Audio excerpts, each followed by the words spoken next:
Your mind never stops, not when you want it to, not when you beg it to. The world celebrates genius like it is a gift. It is not. It is a furnace that never cools, and you are locked inside it. You have felt this your entire life. The inability to experience anything simply. Other people watch a sunset and feel peace. You watch a sunset and your brain disassembles it. The refraction of light through atmospheric particles, the rotation of the earth pulling the horizon upward, the fleeting nature of beauty, the inevitability of entropy. By the time you have finished thinking about the sunset, it is gone. And so is the peace everyone else felt. You are the only person at the party who cannot stop hearing the fire alarm that nobody else seems to notice. Arthur Schopenhauer understood this torment better than any philosopher who ever lived, not because he studied it, because he was devoured by it. He had one of the most powerful minds in human history, and it nearly destroyed him. What he discovered inside that destruction is something no university will teach you, no therapist will diagnose, and no friend will ever understand. Because to understand it, they would need to live inside your head. And your head is a place that would break most people within a week. There is a hidden architecture to the mind of a genius, a specific repeating pattern of perception, isolation, and pain that separates the truly gifted from the merely intelligent. Society does not talk about this architecture because society was not built for you. It was built to manage the average. And the average mind does not wake up at 3 a.m. suffocating under the weight of thoughts it did not invite. You clicked on this because you already know something is different about you. Not different in the way people say it to feel special. Different in the way that actually hurts. Different in the way that makes you sit in a room full of people laughing and feel like you are watching them through thick glass. Close enough to see their joy, too far away to touch it. Schopenhauer gave his entire life to mapping the inside of that glass wall. What he found on the other side will either terrify you or finally, after years of wondering what is wrong with you, make you feel sane for the first time. Let us start with the thing you have never been able to explain to anyone, the thing that makes you feel broken in a way that no amount of success, money, or admiration has ever fixed. You see too much, not in a mystical way, not in a supernatural way, in a mechanical, relentless, neurological way. Your brain is a machine built for pattern recognition, and it never clocks out. You walk into a room, and before you have consciously registered a single thought, your mind has already mapped the social dynamic. You know who is performing confidence and who actually has it. You know which smile is real and which one is a mask held in place by sheer willpower. You can feel the tension between the couple in the corner, even though they are standing 3 feet apart and haven't said a word. You absorb information the way a sponge absorbs water, involuntarily, constantly, without permission. This is not a skill you developed. It is a condition you were born with. Schopenhauer called it the predominance of the intellect over the will. In most people, the will dominates. The will is the engine of desire, hunger, ambition, reproduction, survival. It keeps people moving forward, keeps them chasing, keeps them blissfully unaware of the deeper mechanics of their own existence. The intellect in most people is a servant. It exists to help the will get what it wants. It calculates the fastest route to pleasure and the quickest escape from pain. It does not ask why. It does not ask what it all means. It simply executes. But in the genius, something goes wrong. Or, depending on how you look at it, something goes terrifyingly right. The intellect breaks free from the will. It stops being a servant and becomes a sovereign. It begins to observe not just the external world, but the internal one. It watches the will itself. It sees the desires for what they are, mechanical, repetitive, ultimately meaningless. And once you see that, you cannot unsee it. You are Neo staring at the green code of the Matrix, except there is no red pill to take you back. There is no comfortable sleep to return to. The curtain has been pulled back, and it will never close again. This is the first law of genius, involuntary perception. You did not choose to see this deeply. You did not train for it. You did not sign up for a mind that dissects every conversation, every relationship, every institution, every belief system down to its naked, often ugly, foundational mechanics. It happened to you, and from the moment it happened, you became an exile in your own species. Schopenhauer experienced this exile from childhood. His father, Heinrich, was a wealthy merchant who wanted his son to take over the family business. His mother, Johanna, was a socialite and novelist who craved the company of artists and intellectuals. Neither of them understood the creature they had created. Young Arthur would sit in rooms full of adults and watch them with the clinical detachment of a naturalist observing animals in a habitat. He saw through the social performances. He recognized the vanity beneath the politeness, the competition beneath the camaraderie, the desperation beneath the laughter. He was 9 years old. Most 9-year-olds are worried about games and sweets. Arthur was already dissecting the human condition with the precision of a surgeon who has lost the ability to feel nauseous. His father sensed something was wrong. He tried to cure it by sending Arthur on a grand tour of Europe, hoping that exposure to the world would normalize the boy. It did the opposite. Traveling through England, France, and Switzerland, the young Schopenhauer did not see the beauty and adventure his father intended. He saw child labor in London factories. He saw the grotesque inequality of Parisian society. He saw the performative piety of churches built on stolen wealth. Every city was a new chapter in a book about suffering that nobody else seemed to be reading. He returned from the tour not cured, but confirmed.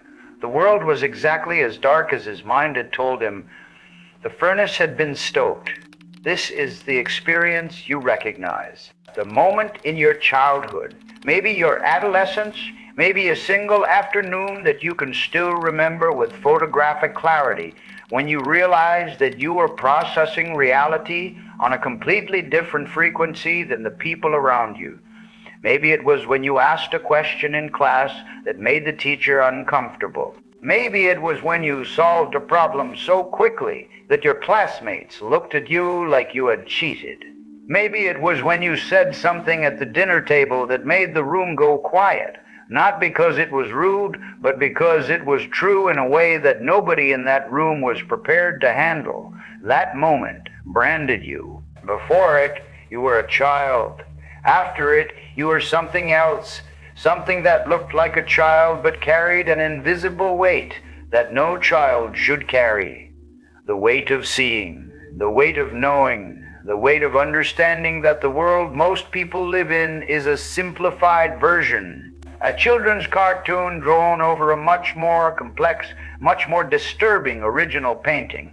You can see the brushstrokes of the original bleeding through the cartoon. Nobody else can.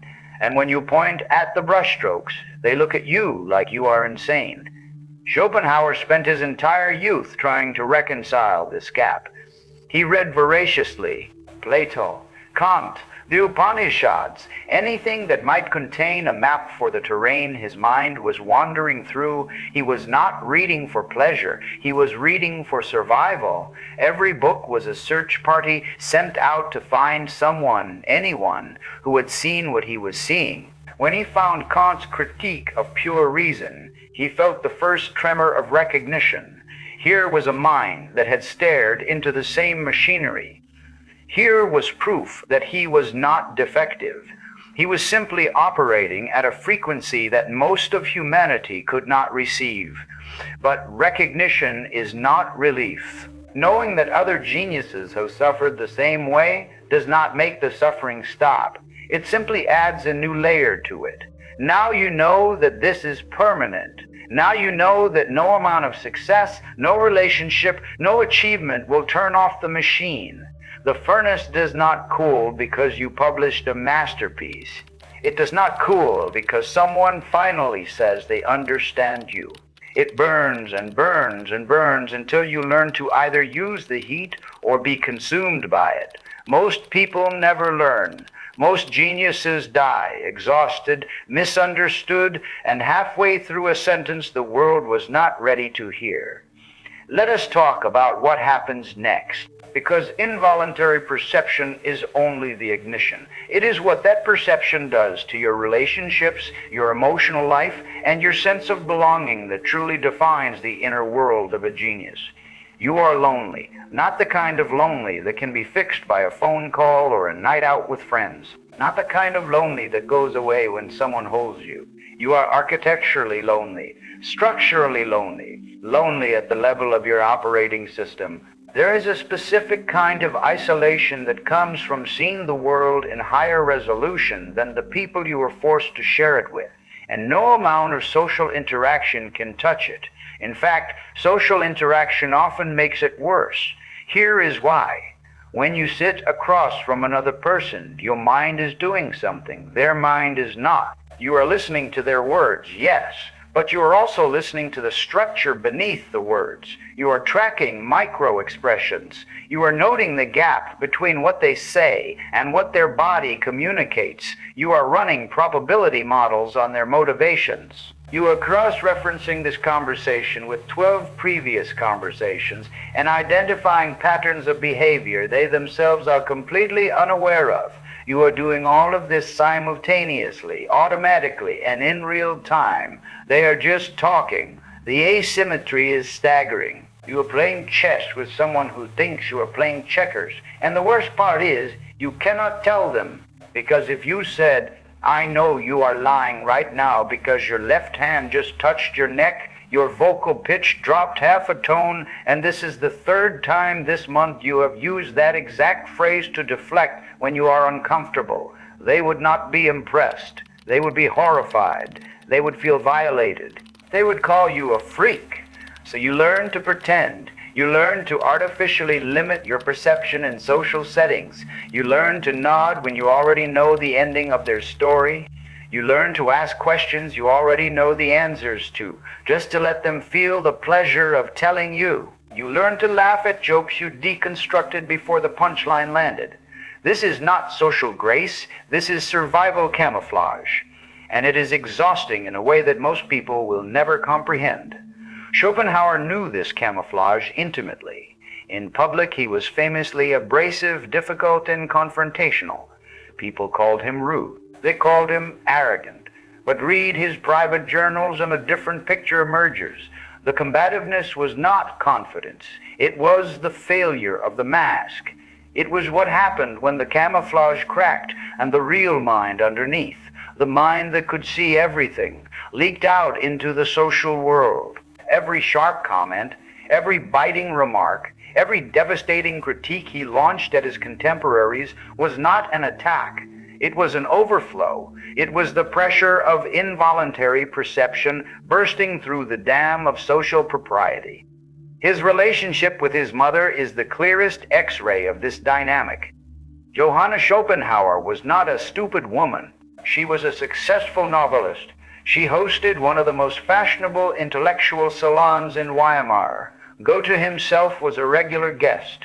She was, by the standards of her time, a woman of considerable mental ability, and she could not stand her own son, not because he was cruel to her, not because he was a bad child, because his mind terrified her.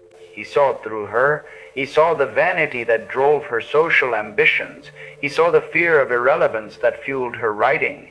He saw the performative nature of her grief after his father's apparent suicide, and he could not stop himself from saying so. In one of the most devastating letters in literary history, Johanna wrote to her son, "You are unbearable and burdensome and very hard to live with.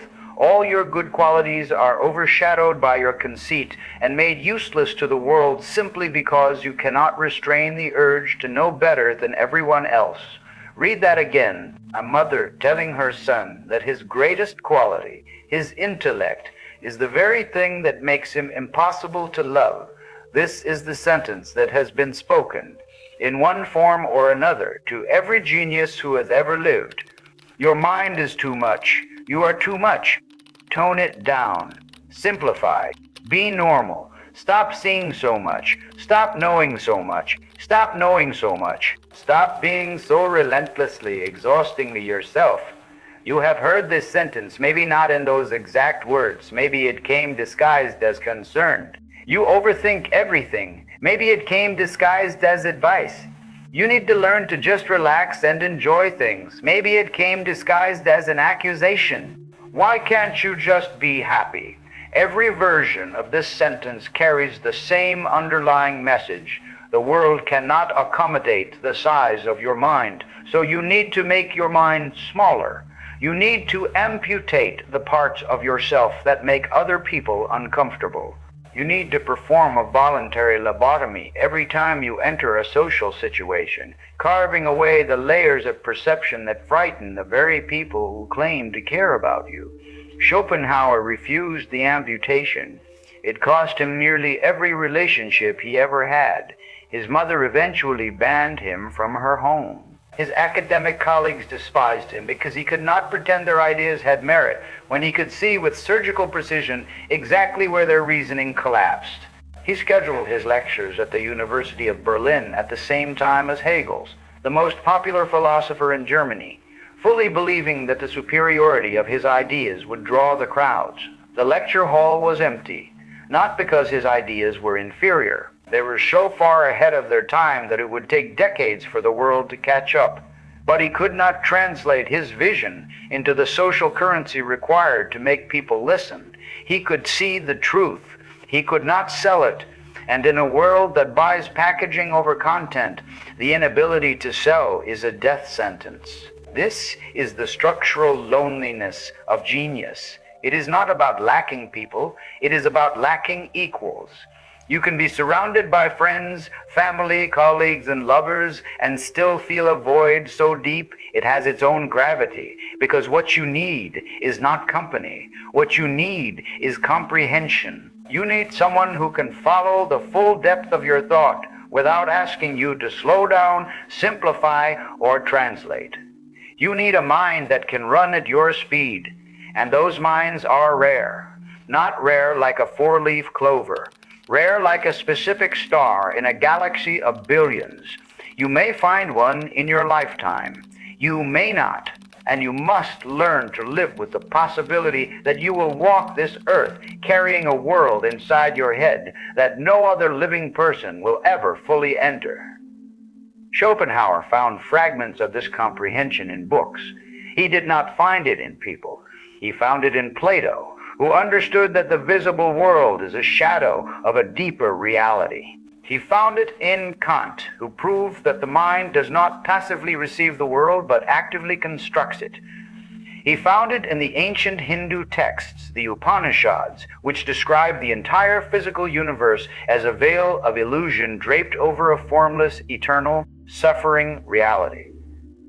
These were not academic interests. They were lifelines. They were messages in a bottle from other minds stranded on the same island. And this is what you do. You read, you research, you consume information with a hunger that looks like obsession to outsiders, but is actually the most basic form of self-preservation.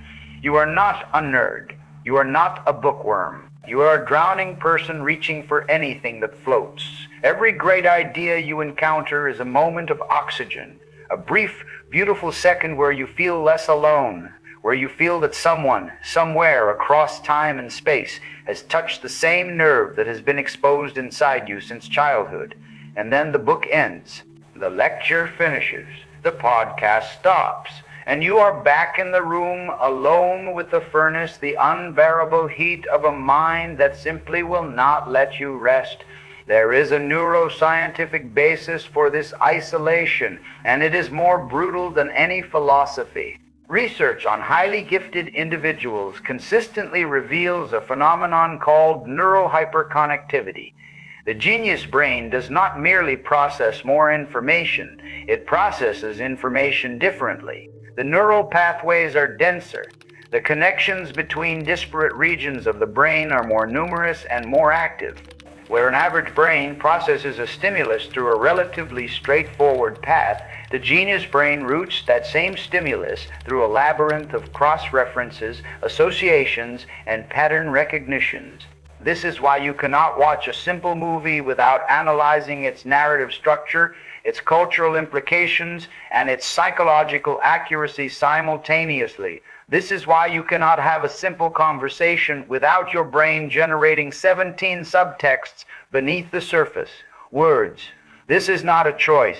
It is architecture. Your brain is physically, structurally built to process reality at a depth and speed that most human brains are not wired for. But here's the part that will sting. This same hyperconnectivity that gives you your extraordinary analytical abilities also gives you your extraordinary sensitivity. The neural density that allows you to see patterns invisible to others also amplifies your emotional responses. You do not just think more deeply, you feel more deeply. When you are happy, you are ecstatic in a way that other people find excessive. When you are sad, you descend into a darkness so complete that it frightens the people who try to follow you there. When you are hurt, you are not just hurt.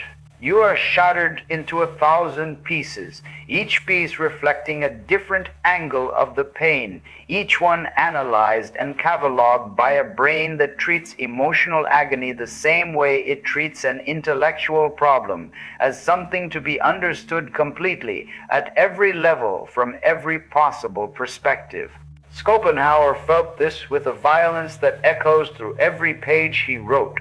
The world as will and representation is not a philosophy textbook. It is the journal of a man who felt the entire weight of existence pressing down on his chest every single day and decided to describe the pressure with mathematical precision. When he writes about suffering, he is not writing about an abstract concept. He is writing about Tuesday afternoon. He is writing about the specific, grinding, inescapable experience of being a mind that cannot stop perceiving the suffering embedded in every layer of reality. And here is where the isolation deepens to a point most people cannot follow. Because it is not just that you think differently and feel differently. It is that the combination of deep thinking and deep feeling creates a specific experience of time that is radically different from how most people experience it. You will live in multiple timelines simultaneously. When you are in a conversation, you are not just in the present moment. You are simultaneously in the past, recalling every relevant piece of data connected to the current topic. You are in the future, projecting possible outcomes of the current interaction. You are in the abstract, extracting universal principles from the specific situation. You experience a single hour with the density of a full day. This is why social events drain you so completely. It is not introversion in the way pop psychology defines it. It is temporal overload. You are processing 3 hours of cognitive content in 30 minutes of clock time. By the time you get home, you are not just tired. You are jet-lagged from a trip you took inside your own skull. Schopenhauer described this temporal distortion with eerie precision. He wrote that the genius experiences the world as a spectator at a play that everyone else believes is real. The audience is laughing, crying, gasping at the twists of the plot. The genius is watching the audience. He is watching the actors. He is studying the set design. He is thinking about the playwright's intentions. He is calculating the mathematical relationship between the structure of the narrative and the emotional responses it produces. He sees the entire mechanism. And once you see the mechanism, you can never be a naive audience member again. The play continues, but the magic is gone. The magic is replaced by understanding. And understanding, Schopenhauer discovered, is the loneliest form of intelligence. You know this feeling. You know what it is like to understand someone better than they understand themselves, and to have that understanding be completely unwelcome. You know what it is like to predict exactly how a situation will unfold, to warn the people around you, and to watch them walk directly into the outcome you described, only to have them act surprised when it happens. You know what it is like to feel a strange, toxic mixture of vindication and despair. Vindication because you were right. Despair because being right changed nothing. The fool who ignored your warning did not learn from the consequence. They simply found a new way to blame someone else. And you were left standing in the rubble of a disaster you could see coming for months, wondering why you even bothered opening your mouth. This is why the genius eventually stopped speaking, not all at once. It is a gradual silencing, a slow retraction of the authentic self from the social world. Each time you share a genuine perception and it is met with blankness, hostility, or dismissal, you lose a small piece of the desire to share. Each time you offer a complex truth and receive a simplistic platitude in return, a small door inside you closes. After years of this, you look like everyone else on the outside. You go to work, you have conversations, you smile at the appropriate moments. But inside, the real you has retreated to a room so deep inside your own mind that even you sometimes forget how to find the door. Schopenhauer called this the intellectual life, as distinct from the practical life. The practical life is the version of you that pays bills, attends meetings, maintains social obligations, and performs the rituals of normalcy. The intellectual life is the version of you that is alive, the one that thinks the thoughts that matter, the one that creates, the one that sees. He argued that the genius must learn to live almost entirely in the intellectual life while treating the practical life as an unavoidable chore, like brushing your teeth, necessary for function, irrelevant to meaning. But this split comes at a cost. When you divide yourself into a public performance and a private reality, the distance between the two begins to widen over time.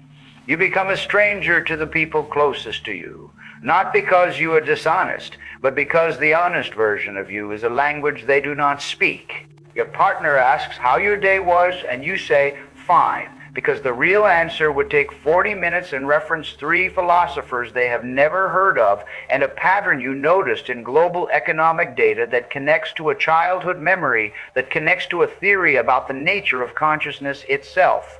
Fine is not a lie, it is a mercy. But every mercy you grant them is a small act of self-erasure. And after enough self-erasure, you look in the mirror and see a person you barely recognize. The face is yours. The eyes belong to someone who is very, very tired of pretending.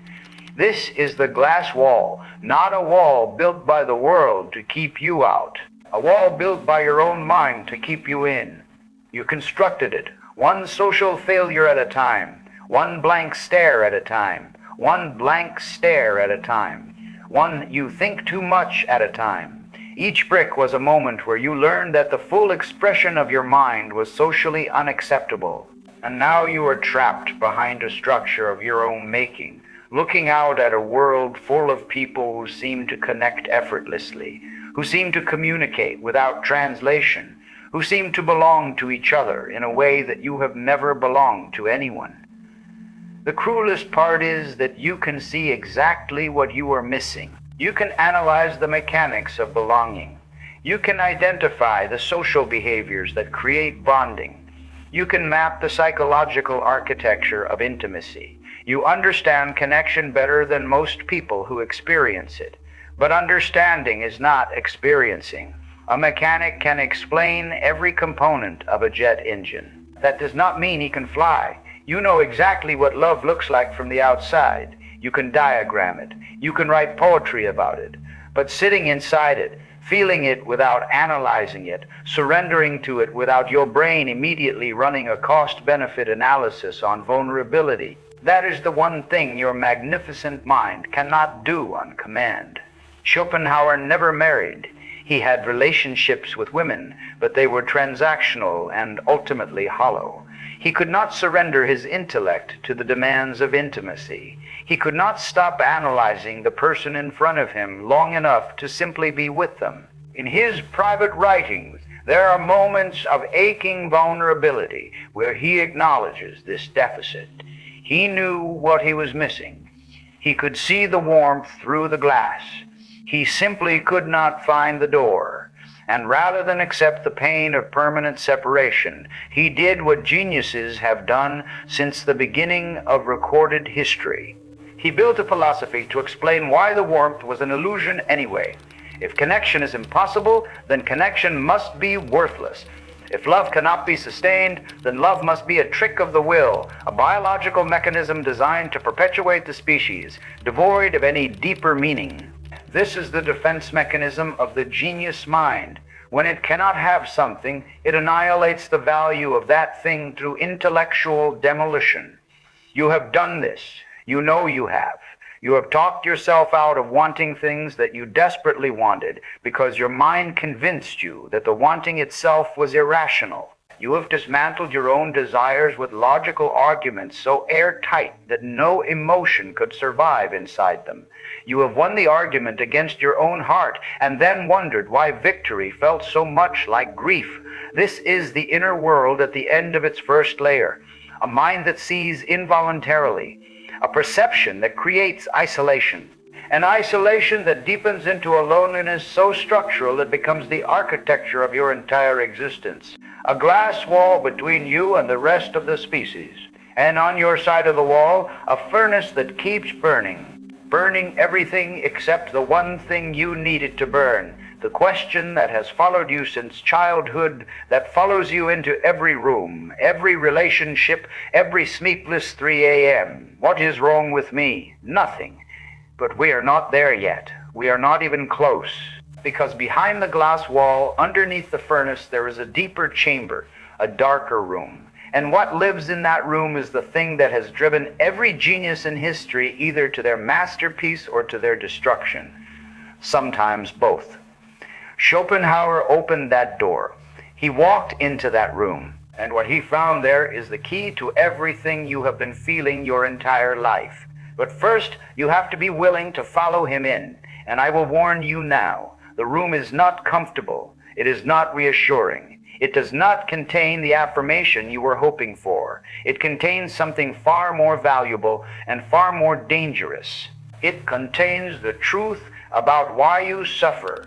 And once you see it, you will understand why every genius who has ever lived has either been transformed by it or destroyed by it. There is no middle ground. There never was. There is a war inside you that has been raging since before you had a name for it. It is not the war between you and the world. That war is exhausting but survivable. The war inside you is different.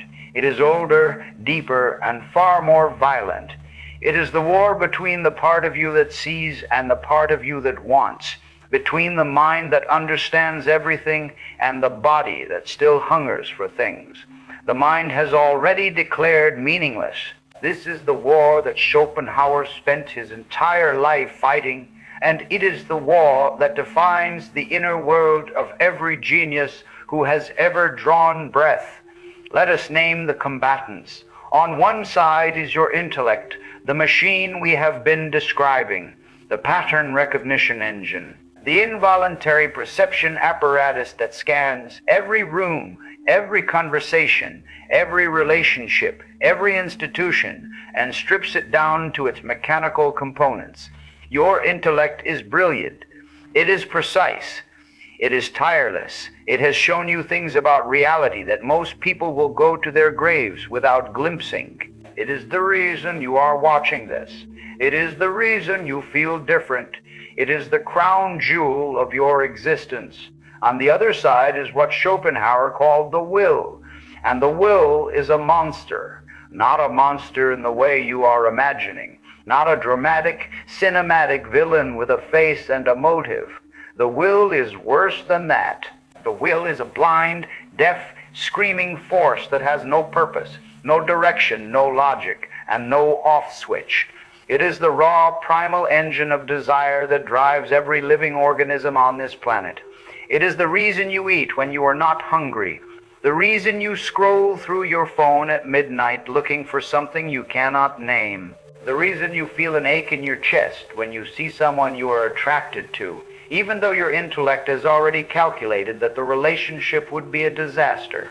The reason you cannot sit in a quiet room for 30 minutes without your body inventing a craving, an itch, a restlessness, a need for stimulation that has no rational basis. The will does not care about your intelligence. It does not care about your intelligence. It does not care about your insights. It does not care that you have mapped the architecture of human suffering and found it to be fundamentally pointless. The will wants. That is all it does. It wants food. It wants sex. It wants status. It wants comfort. It wants novelty. It wants the thing. It just got to be slightly different so it can want it again. It is a machine designed to produce desire, the way your lungs are designed to produce breath, continuously, involuntarily, without end. In the average person, this is not a problem. The average person does not see the will. They are the will. Their intellect is a servant, a delivery boy running errands for the master of desire. They want a promotion, so their intellect devises a strategy to get it. They want a relationship, so their intellect identifies an appropriate target and constructs an approach. They want to feel right about their political opinions, so their intellect selectively gathers evidence that confirms what they already believe. The intellect in the average person is a hired gun. It shoots wherever the will points. And because they never see the mechanism, they believe their desires are authentic. They believe their choices are free. They live in a comfortable hallucination of agency. You do not have this luxury. Your intellect is not a servant. It has broken free. And a free intellect watching the will operate is like a prisoner who has somehow climbed out of his cell only to discover that the entire prison is on a ship and the ship is sinking and there is no land anywhere on the horizon. You have escaped one trap only to find yourself in a larger, more hopeless one. Because now you can see the will at work inside you, and the seeing does not stop the wanting. You know that the craving is mechanical. You know that the desire is biological. You know that the satisfaction will be temporary and the cycle will repeat. And you want it anyway. Your body still hungers. Your heart still aches. Your ego still craves recognition. The intellect has declared all of it absurd, and the will does not care. It keeps pulling. It keeps whispering. It keeps dragging you toward things you have already intellectually demolished. This is the specific private hell of the genius, the war between knowing and wanting. The excruciating experience of watching yourself reach for something while a voice in your head narrates in clinical detail exactly why. Reaching for it is pointless. You date someone and your intellect has already predicted the arc of the relationship before the first kiss. You take a job and your mind has already modeled the diminishing returns of ambition before you have learned where the bathroom is. You set a goal, and the moment you begin pursuing it, a part of you is already mourning the emptiness that will follow achievement. You live in a permanent state of arrival. You are always already at the destination, staring at the disappointing view, while your body is still walking the path. The journey that gives other people meaning is a formality for you, a chore you must complete to arrive at a conclusion you reached in your head weeks ago. Schopenhauer described this as the pendulum of suffering. Human life, he argued, swings between two poles. On one side is pain, on the other is boredom. When you desire something you do not have, you suffer the pain of wanting. When you get it, the desire evaporates and is replaced by a flat, gray emptiness. The average person does not notice this pendulum because they are too busy swinging. They are too busy wanting the next thing, chasing the next goal, rushing toward the next distraction.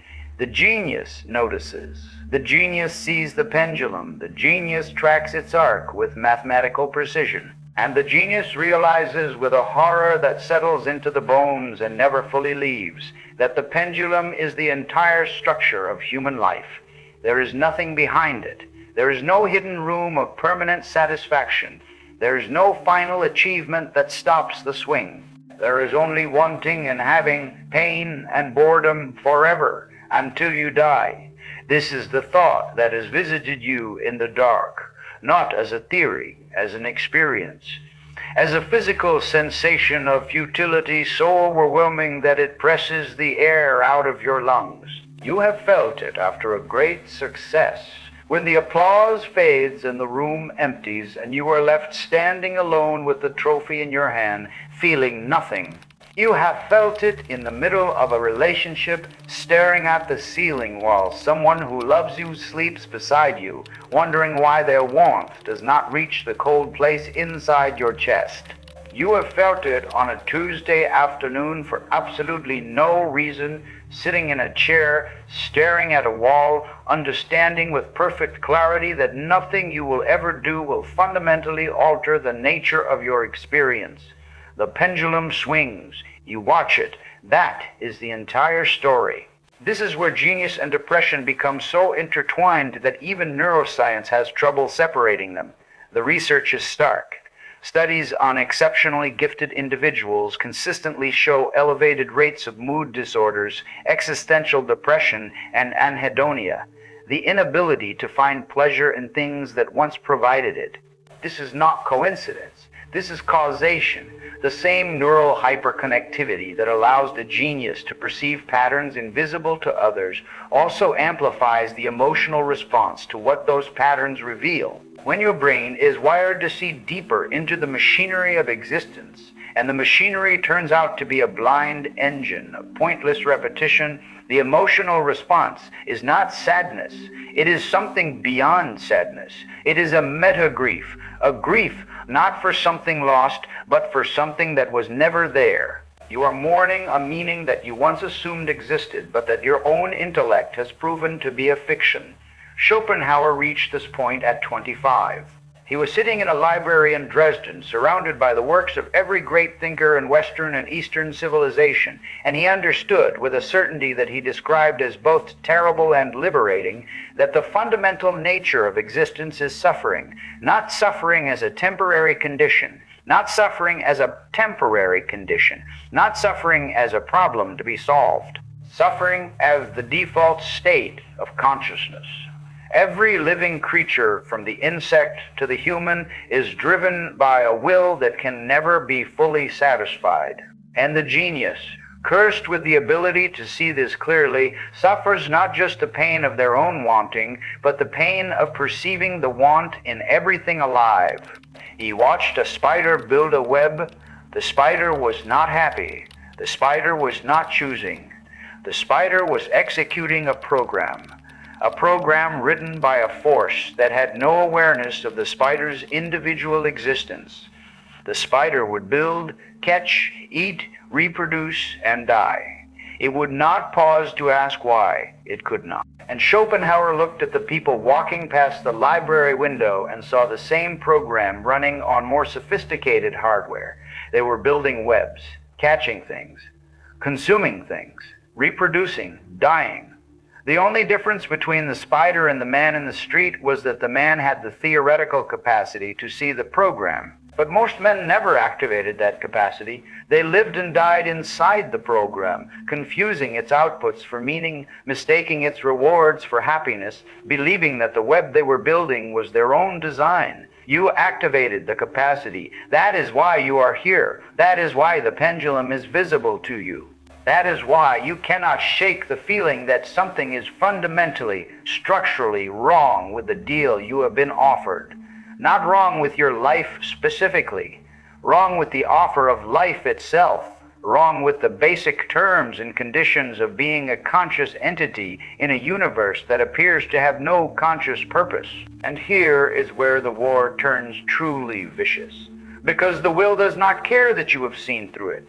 The will does not negotiate. It does not respect your intellectual conclusions. It does not say, you have recognized that desire is an endless cycle of temporary relief. Let me stop producing desires so you can rest. No. The will keeps pumping. You wake up and the desires are there. The need for approval, the craving for stimulation, the hunger, the lust, the ambition, the fear of death, all of it pounding against the walls of a mind that has already declared the entire operation meaningless. You are a philosopher trapped in the body of an animal, and the animal does not read philosophy. Schopenhauer drank coffee obsessively. He ate large meals alone. He walked the same route through Frankfurt every day with his poodle, a creature he reportedly preferred to most humans. He had affairs with women he did not respect. He raged against colleagues whose work he considered garbage. He craved the fame and recognition that his philosophy told him was worthless.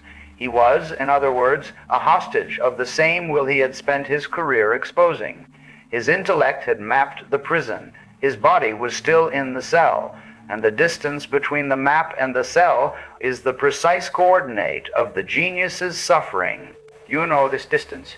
You know what it feels like to understand exactly why you should not be angry and to be shaking with rage anyway. To know that jealousy is irrational and to feel it corroding your stomach like acid. To recognize that your attachment to a person is a biological mechanism and to cry when they leave anyway. To have built an entire intellectual framework for why none of this should affect you, and to be affected by all of it every single day with an intensity that makes you question whether your intellect is as powerful as you thought. It is. The problem is that power and control are not the same thing. Your intellect is immensely powerful, but it does not control the will. It observes the will. It analyzes the will. It can predict the will's movements with devastating accuracy, but it cannot stop the will from moving. This is the fundamental asymmetry that makes the inner life of a genius a perpetual battlefield. You have the most advanced surveillance system on Earth, monitoring an enemy that is completely immune to surveillance, and the enemy is not outside you. It is you. The will is not a separate entity. It is the deeper stratum of your own being. Schopenhauer was explicit about this. The intellect is a surface phenomenon. It sits on top of the will the way a rider sits on top of a horse. In most people, the horse carries the rider wherever it wants to go, and the rider pretends he chose the direction. In the genius, the rider sees that the horse is blind, that it has no destination, that it is simply running because running is all it knows how to do. But the rider cannot dismount. He cannot stop the horse. He can only watch with increasing horror and exhaustion as the animal charges forward through the darkness. This war produces a specific kind of fatigue that has no equivalent in the normal human experience. It is not physical tiredness. It is not emotional burnout. It is ontological exhaustion. Tiredness at the level of being. You are tired of being a consciousness trapped in a wanting machine. You are tired of the gap between what you know and what you feel. You are tired of the repetition. Monday, the will wants something. Tuesday, the intellect explains why wanting it is absurd. Wednesday, you want it anyway. Thursday, you get it. Friday, you feel nothing. Saturday, the will wants something new. Sunday, you lie in bed staring at the ceiling, running the entire calculation again, arriving at the same answer, knowing that Monday will start the cycle over regardless. Schopenhauer called this the tragic consciousness, the awareness that life is a process of perpetual striving towards satisfaction that can never be permanently achieved. The genius possesses this awareness in its purest form. They cannot anesthetize it with distraction the way most people can. They cannot bury it in busyness, socializing, or the narcotic of optimism. They see it. They see it every single day. And the clarity of the seeing is itself a form of suffering that compounds the original suffering of the striving. Now we need to talk about the mask. Because you do not walk through the world broadcasting this war.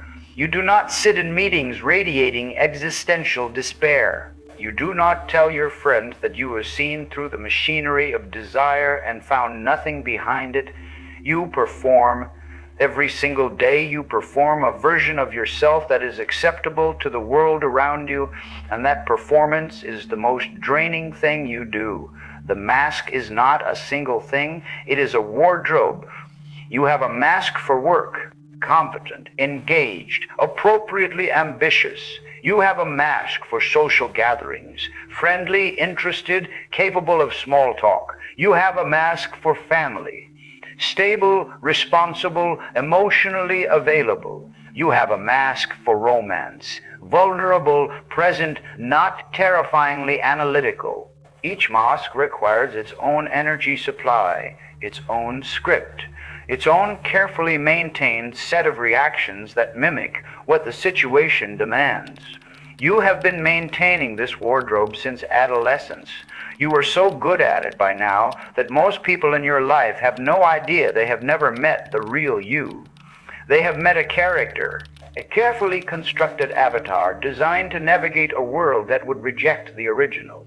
Schopenhauer called this the phenomenon versus the thing in itself, borrowing Kant's language and filling it with personal agony. The phenomenon is the version of you that appears in the world, the mask, the performance, the socially digestible simulation of a human being. The thing in itself is the real you, the mind behind the glass wall, the intellect watching the will, the consciousness drowning in perceptions it did not request. The world only interacts with the phenomenon. Nobody touches the thing in itself. Nobody even knows it is there. And the distance between what they see and what you are is the loneliest space in the universe. You maintain the mask because the alternative is unbearable. You tried dropping it once, maybe twice. You remember what happened. You shared a genuine thought, a real perception, something from the deep architecture of your actual mind, and the room went cold. The person across from you did not understand. Worse, they did not want to understand. They recoiled. They changed the subject. They made a joke to break the tension, or they nodded and said something so reductive that it felt like a slap. That's deep. You think about things too much. I don't know about all that, but... And you felt the temperature drop inside your own chest. Not anger, something worse. Confirmation. Confirmation that the real you, the actual you, the you that exists behind the performance, is not welcome in this world. So you put the mask back on. You tightened the straps. You smiled. You downshifted your vocabulary. You truncated your thoughts to fit the bandwidth of the conversation. You amputated the most interesting parts of your own mind and left them on the floor of the interaction like severed limbs. And nobody noticed because nobody knew those limbs existed. And you drove home or walked home or lay in bed and felt a specific kind of loneliness that is not the absence of yourself. You were surrounded by people all day, and not once did any of them interact with the actual human being inside the mask. You were there, but you were not there. You were a hologram, a projection. And when the projector turned off at the end of the day, there was nothing left but the dark room and the hum of the furnace. The energy cost of this performance is staggering. Cognitive scientists call it ego depletion. The theory, pioneered by Roy Baumeister, posits that self-control and social performance draw from a finite reservoir of mental energy. Every time you suppress a genuine reaction and replace it with a socially appropriate one, you drain the reservoir. Every time you simplify your language for an audience that cannot handle complexity, you drain the reservoir. Every time you laugh at a joke that is not funny, nod at an insight that is not insightful, or express interest in a conversation that is agony, you drain the reservoir. By the end of the day, the reservoir is empty. And an empty reservoir does not just make you tired. It makes you vulnerable. It makes you irritable. It makes you prone to the exact kind of emotional outburst that you have spent the entire day suppressing. This is why the genius has a reputation for being difficult, for being moody, for being unpredictable. The outside world sees a person who is perfectly pleasant at 9 in the morning and inexplicably snapped at 7 in the evening. What they do not see is the invisible marathon that person ran between those hours, the constant performance, the relentless translation. The exhausting act of making a complex mind appears simple enough to be non-threatening. By 7 in the evening, the mask is cracked. The real mind underneath is bleeding through, and the people around you do not see an exhausted performer finally breaking character. They see an asshole. Schopenhauer was called an asshole constantly, and often by external observation he was one. He was rude to waiters. He was dismissive of students. He famously pushed his elderly neighbor down a flight of stairs during a noise dispute and was forced to pay her a quarterly pension for the rest of her life. These are not the actions of a philosopher at peace with his own wisdom. These are the actions of a man whose mask has been on for so long that when it slips, what comes out is not the measured genius, but the compressed rage of decades of performance. The fury of a mind that has spent years pretending to be smaller than it is, less perceptive than it is, less tortured than it is, finally erupting in the most inappropriate and destructive possible way. You recognize this pattern. The moments when your composure cracks over something absurdly small, the evening when you erupted at a loved one over a dish left in the sink, the meeting where you finally said what you actually thought and watched the room react as if you had detonated a bomb, the text message sent at midnight that said too much, revealed too much, was too honest, too raw, too real. These are not flaws in your character. They are stress fractures in the mask. They are the moments when the dam breaks and the river of suppressed perception floods the social landscape. And afterward you feel not relief, but shame, because the world does not see what was behind the outburst.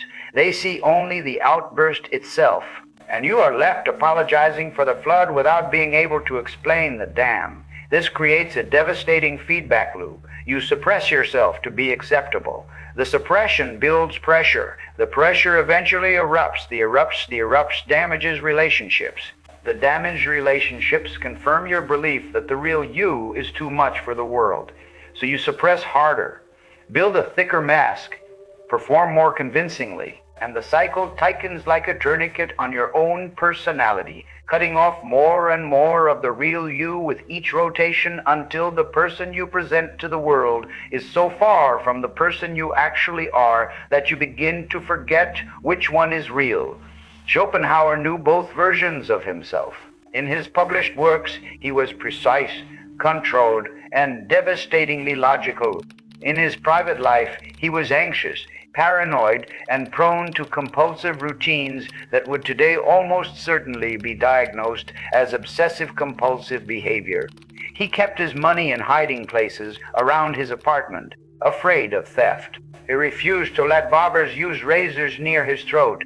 He changed his sleeping position constantly, worried about being attacked in the night.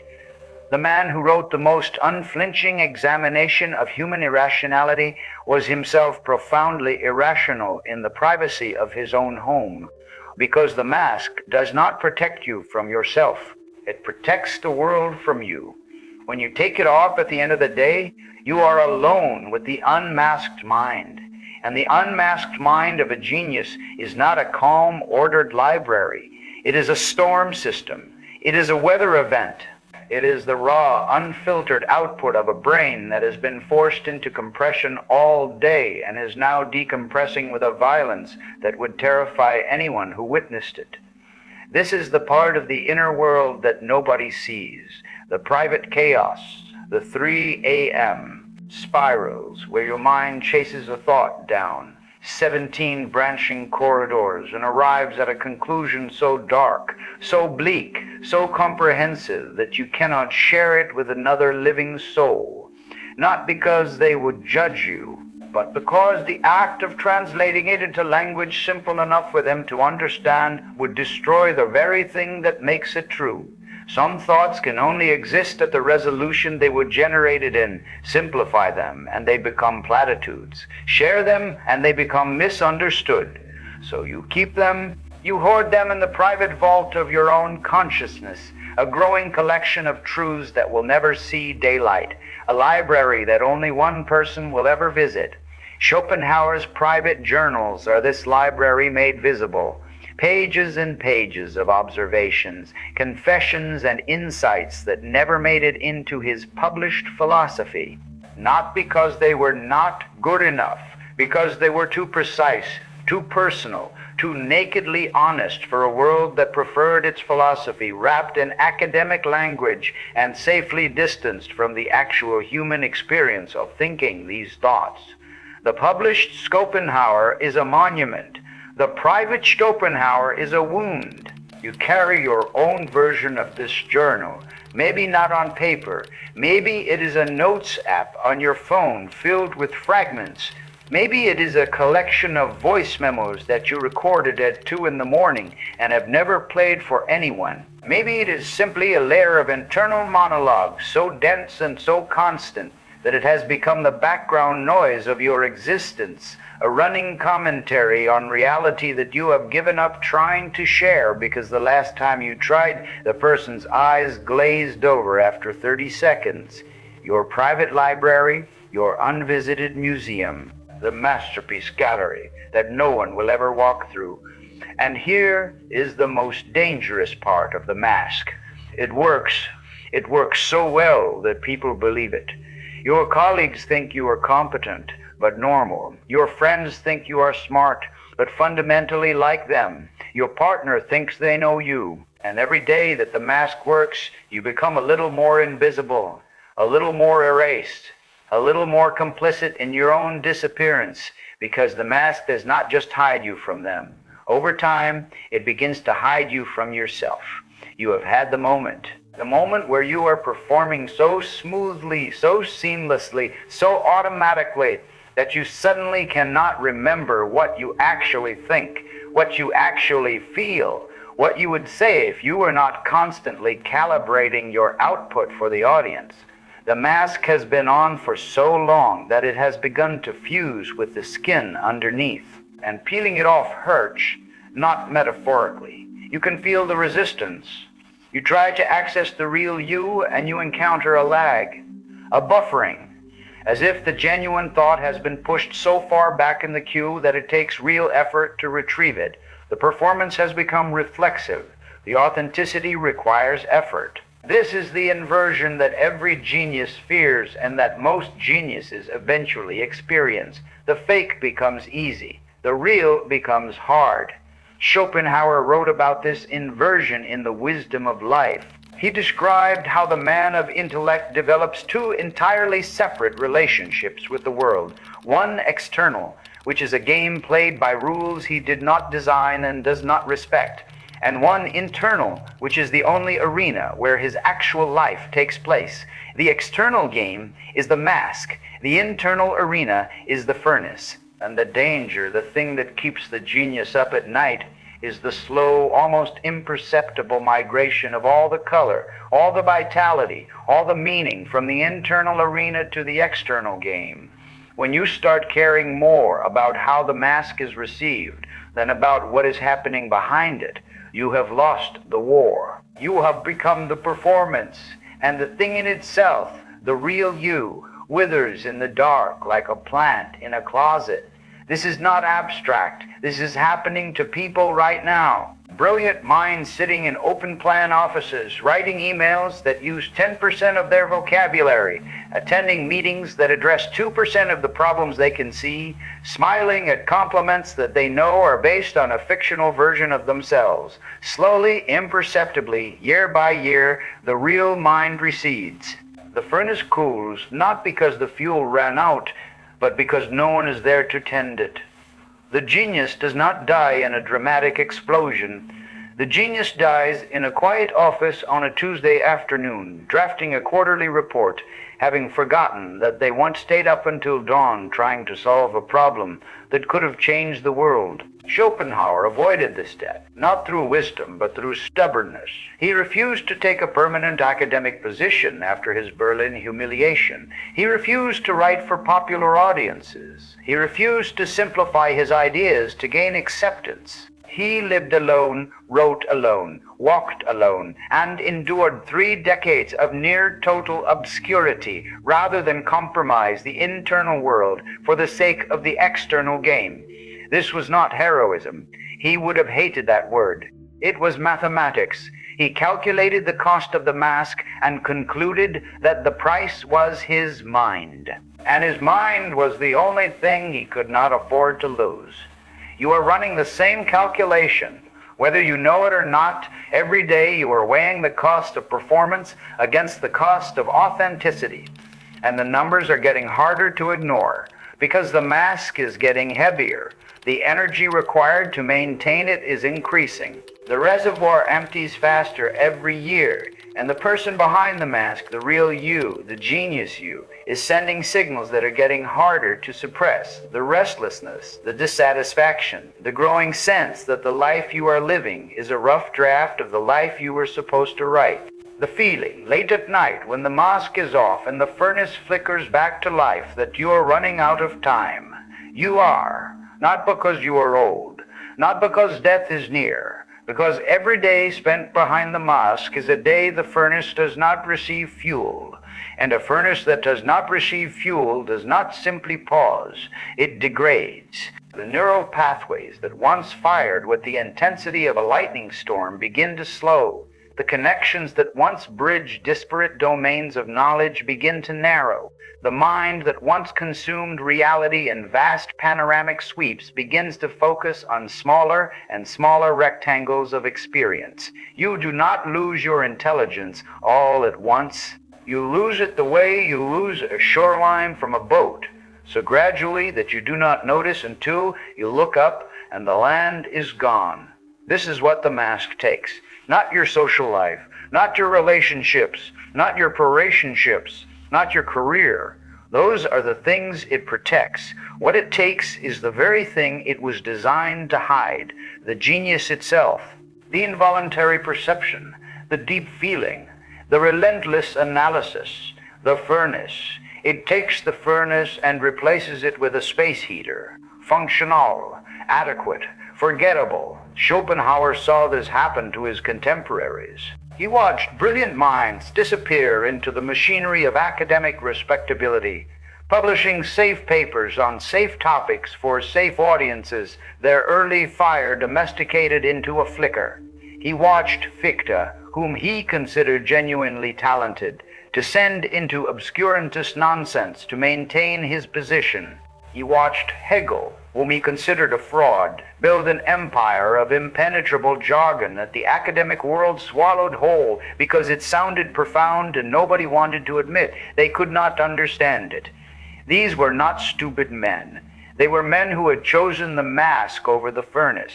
They had chosen to be understood over being right. They had chosen applause over truth. And Schopenhauer, alone in his apartment with his poodle and his private rage, watched them receive the fame and adulation that his honesty had denied him. And yet,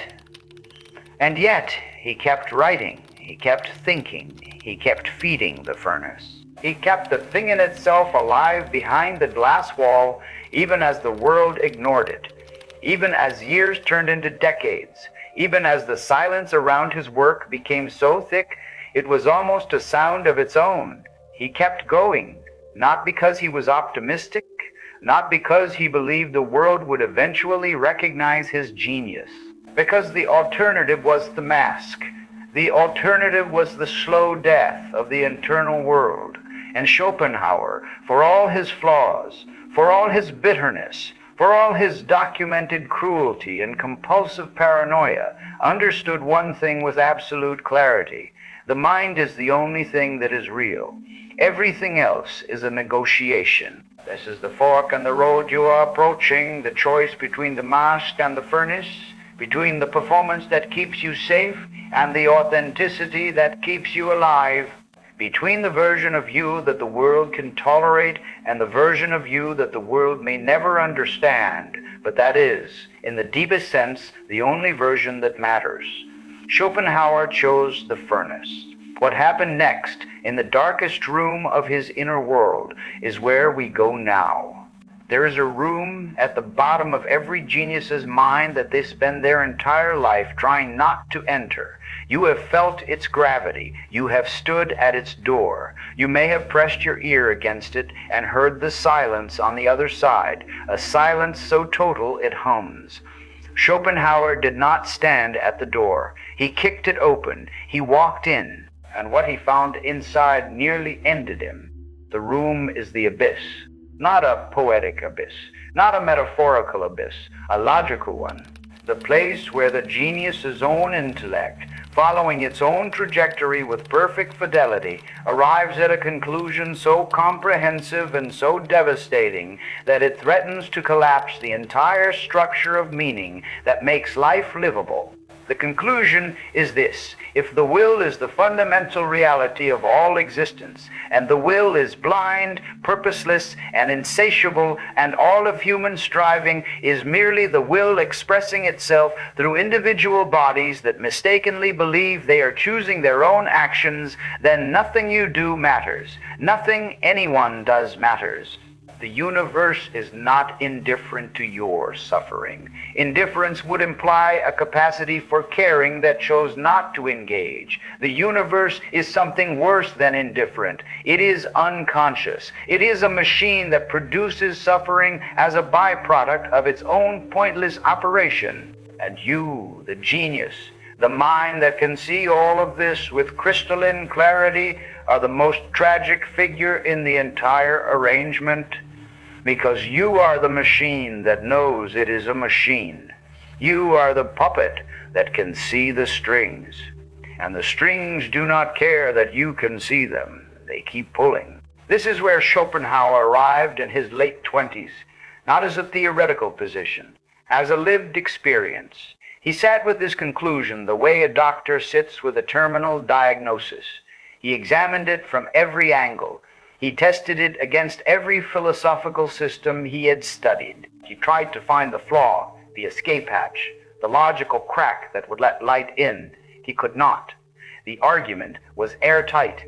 Existence is suffering, not sometimes, not for some people, structurally, ontologically, at the level of what it means to be a conscious entity driven by desires that can never be permanently satisfied. Suffering is not a bug in the system. It is the system. Happiness is the brief, flickering absence of suffering, the way silence is the brief absence of noise. It has no substance of its own. It is a negative space, a gap between two pains. You have touched this thought. Maybe you did not have the philosophical vocabulary for it. Maybe it came to you not as a syllogism, but as a feeling, a heavy, gray, suffocating feeling that descended on you one afternoon for no apparent reason and stayed for days. You looked at the people around you going about their lives, pursuing their goals, celebrating their small victories, and you felt a vertigo so profound it was almost physical. Like standing at the edge of a cliff and looking down, except the cliff was not a physical height, it was a conceptual depth. You were looking down into the nature of existence itself and seeing nothing at the bottom, no floor, no foundation, no purpose, just the blind churning machinery of the will, producing desire after desire, creature after creature, generation after generation, all of it going nowhere, all of it meaning nothing. This is existential depression. It is fundamentally different from clinical depression, although it can trigger and worsen clinical depression with devastating efficiency. Clinical depression is a chemical imbalance. It can be addressed with medication, therapy, behavioral intervention. Existential depression is a logical problem. It is what happens when a powerful enough mind follows the evidence of its own perception to a conclusion that the mind was never designed to handle. It is the cognitive equivalent of staring directly at the sun.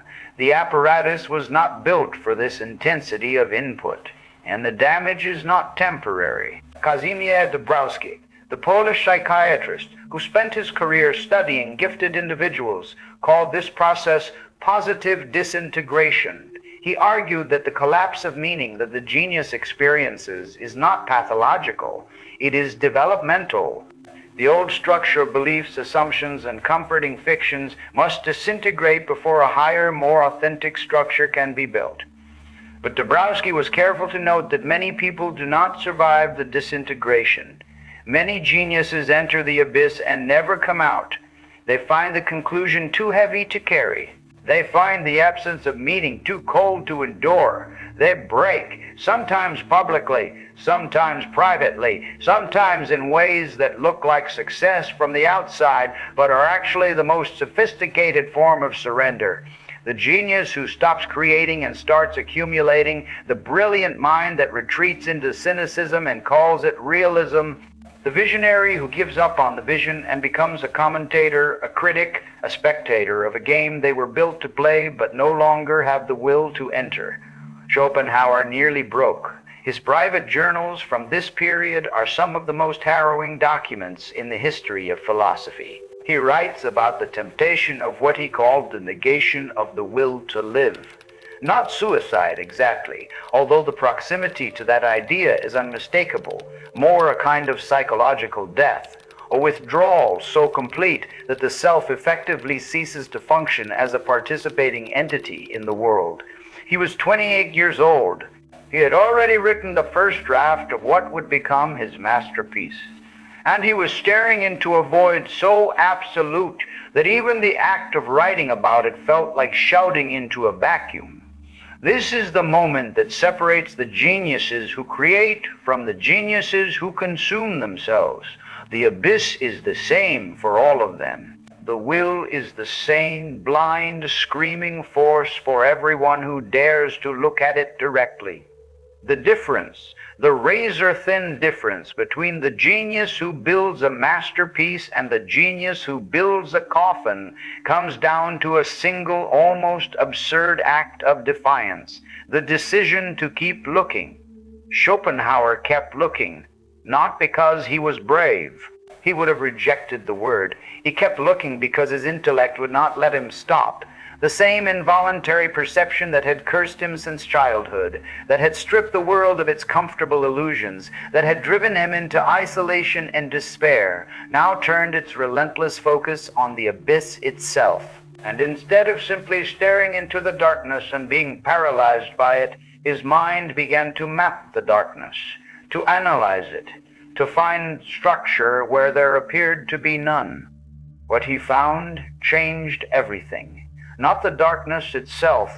The darkness was real. The suffering was real. The pointlessness of the will's blind striving was, by his reckoning, irrefutable. But inside the darkness, he found something he did not expect. He found moments of escape, brief, luminous, almost miraculous windows where the will released its grip, where the intellect broke free not just from the will's service, but from the will's tyranny entirely, and experienced something that Schopenhauer could only describe as transcendence. These moments were not religious. They were not supernatural.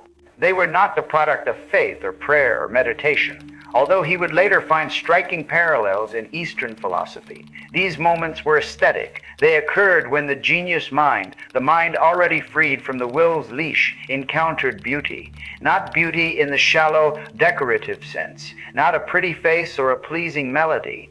Beauty in the philosophical sense, the sudden, overwhelming perception of a pattern so complete, so unified, so perfectly ordered that the mind for a few seconds stops wanting, stops striving, stops running the endless program of desire and dissatisfaction, and simply perceives purely, without the contamination of personal need. You have felt this. You know exactly what he is describing. The moment when you are reading a passage in a book and the words arrange themselves into a thought so precise that your entire body goes still. The moment when a piece of music hits a chord progression that seems to unlock a door in your chest that you did not know existed. The moment when you are working on a problem, a real problem, something worthy of your full cognitive capacity, and the solution begins to emerge, and the emergence has a beauty to it, an elegance, a rightness that transcends the practical value of the answer itself. In that moment, you are not offering. You are not on the pendulum. You are not watching the wheel drive your body through its programmed routines. You are free, briefly, terribly, beautifully free. And the freedom is so intense that when it ends, when the will reasserts its grip, and the world floods back in with all its noise and hunger, you feel a loss. so sharp it is almost physical. Schopenhauer built his entire aesthetic philosophy on these moments. He argued that art, true art, is not entertainment. It is not decoration. It is not a market commodity or a status symbol. Art is the only reliable mechanism by which a human being can temporarily escape the tyranny of the will.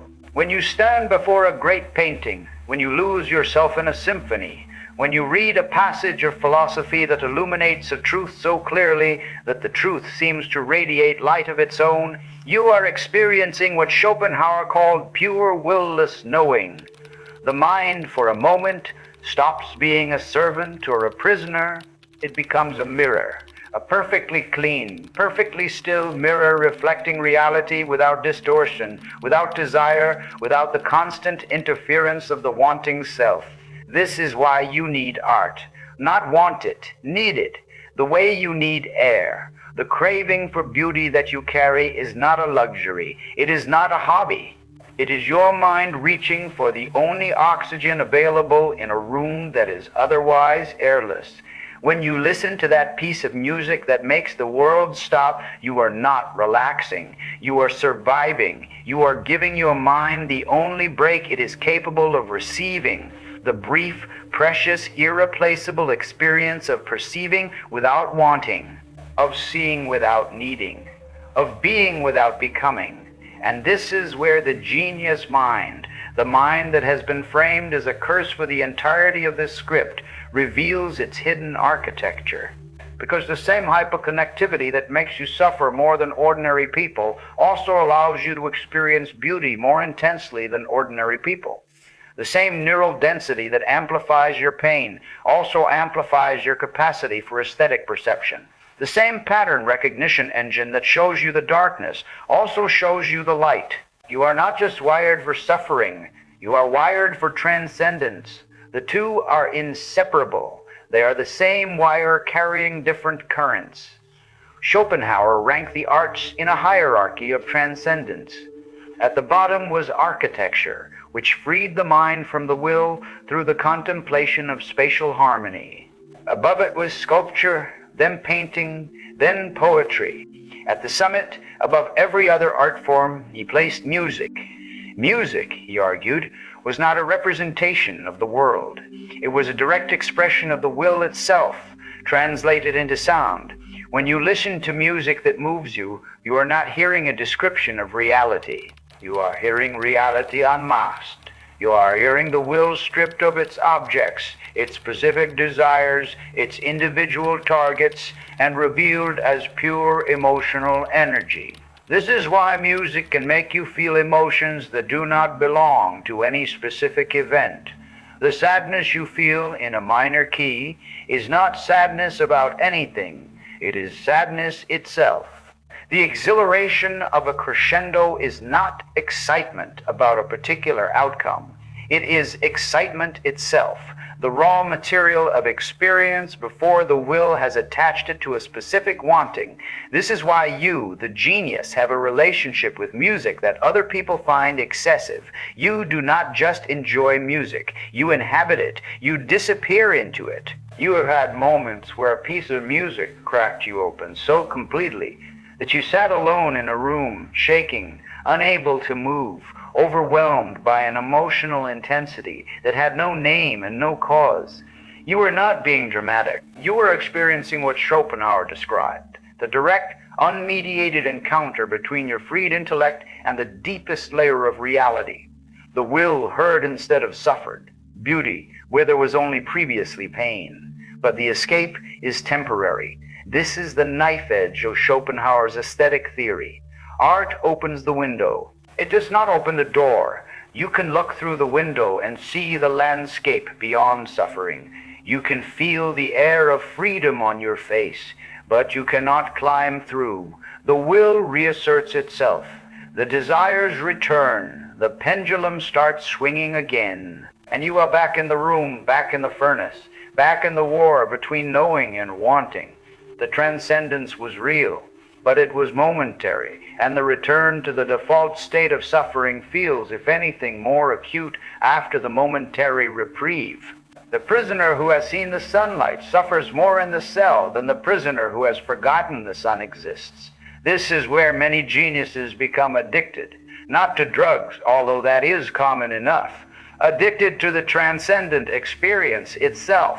They chase the aesthetic high with the same desperation that the addict chases the chemical one.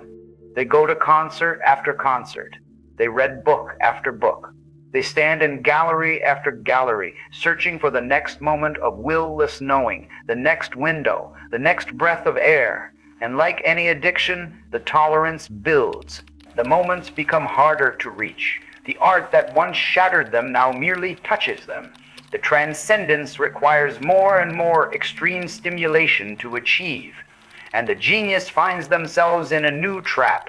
The thing that was supposed to save them has become another form of wanting, another item on the will's endless menu.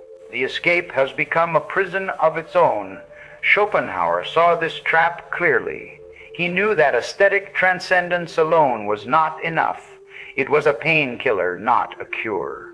It was the morphine that made the disease bearable, not the surgery that removed it. For a permanent escape from the tyranny of the will, he looked beyond Western philosophy entirely. He looked east. He looked at the Upanishads. He looked at Buddhism. And what he found there was the most radical idea he would ever encounter: the complete negation of the will. Not suppression, not management, not distraction. Total, absolute, voluntary cessation of desire. The Eastern concept of renunciation, of moksha, of nirvana. The idea that the only true freedom is the complete cessation of wanting, not the satisfaction of desire, which is temporary and merely resets the cycle. The elimination of desire itself, the deliberate, conscious, systematic dismantling of the wanting self, until what remains is not a person, but a pure, will-less consciousness, a mirror with nothing left to reflect but reality in its naked form.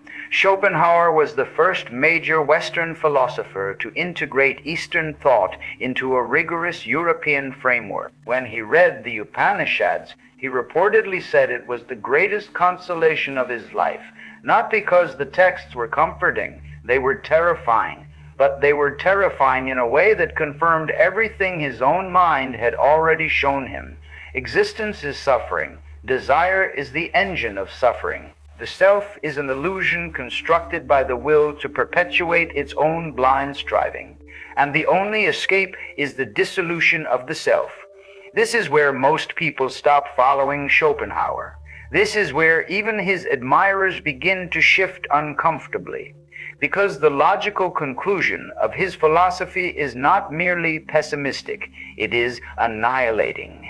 If the self is an illusion, and the will is a tyrant, and existence is suffering, and the only escape is the negation of desire, then what is left? What reason is there to do anything, to create anything, to get out of bed in the morning? This is the deepest room, the room at the bottom of the abyss, the room where the genius's own logic, followed faithfully to its conclusion, produces a result that seems to argue against its own existence. If everything is pointless, then the realization that everything is pointless is also pointless. If the will drives all action, then the attempt to negate the will is itself driven by the will. The snake eats its own tail. The argument consumes itself, and the genius is left standing in a room so dark that even the light of the intellect cannot illuminate it, because the intellect has just proven that its own illumination is meaningless. Schopenhauer stood in this room. He stood there for years. The period between the completion of the world as will and representation and his eventual emergence as a public figure was a long, largely silent, profoundly difficult stretch of his life. He wrote, he revised, he walked his poodle, he ate his meals alone. He was not productive in the way the world measures productivity. He was doing something harder. He was surviving his own philosophy. He was living inside the conclusion that everything is meaningless and finding against all odds a reason to keep going. And here is the secret. The thing that the abyss teaches the genius who survives it. The reason Schopenhauer kept writing. The reason he kept feeding the furnace. The reason his work, which argued that existence is suffering, is itself one of the most life-affirming acts in the history of human thought. The act of creation is not subject to the will, not entirely. Not in the way that eating, sleeping, reproducing, and striving for status are subject to it. When the genius creates, truly creates, from the deepest layer of their perception, something happens that does not fit neatly into Schopenhauer's own system. The creator enters the same state of will-less knowing that the audience experiences before great art.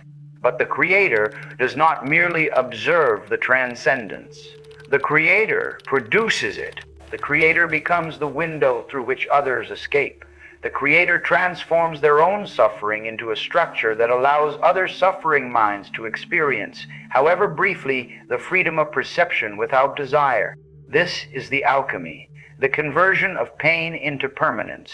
You have felt it. You have had moments of creation, whether writing, composing, building, coding, designing, or solving, where the act itself dissolved the war, where the intellect and the will were not fighting but collaborating, where the furnace was not burning you but forging something real, something that existed outside of you, something that could survive you. In that moment, the genius is not a curse, it is not a disease, it is not a furnace or a prison or a war, it is a purpose.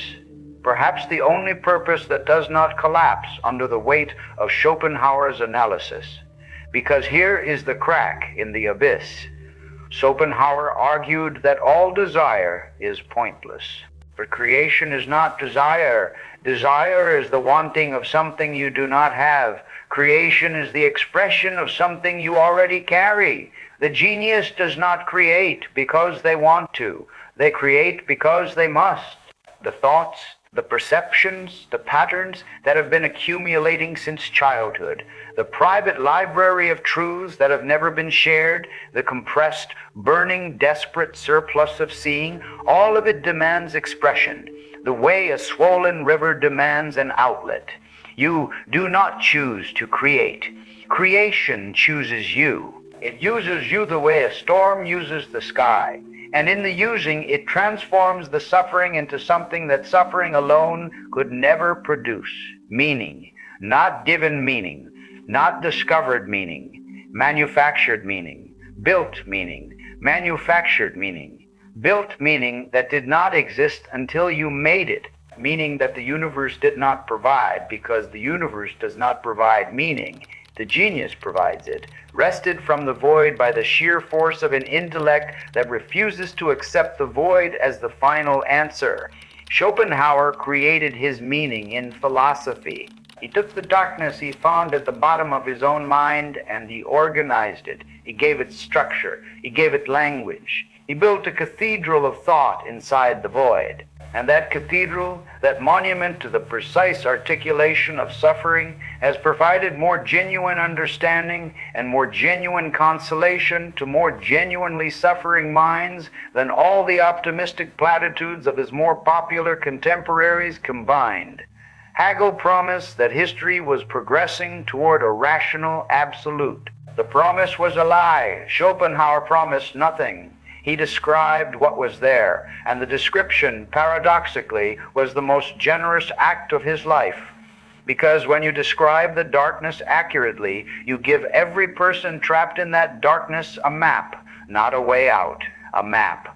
And a map is the difference between drowning and navigating. You are still in the water, but you know where you are, and knowing where you are is the first condition of knowing where you can go.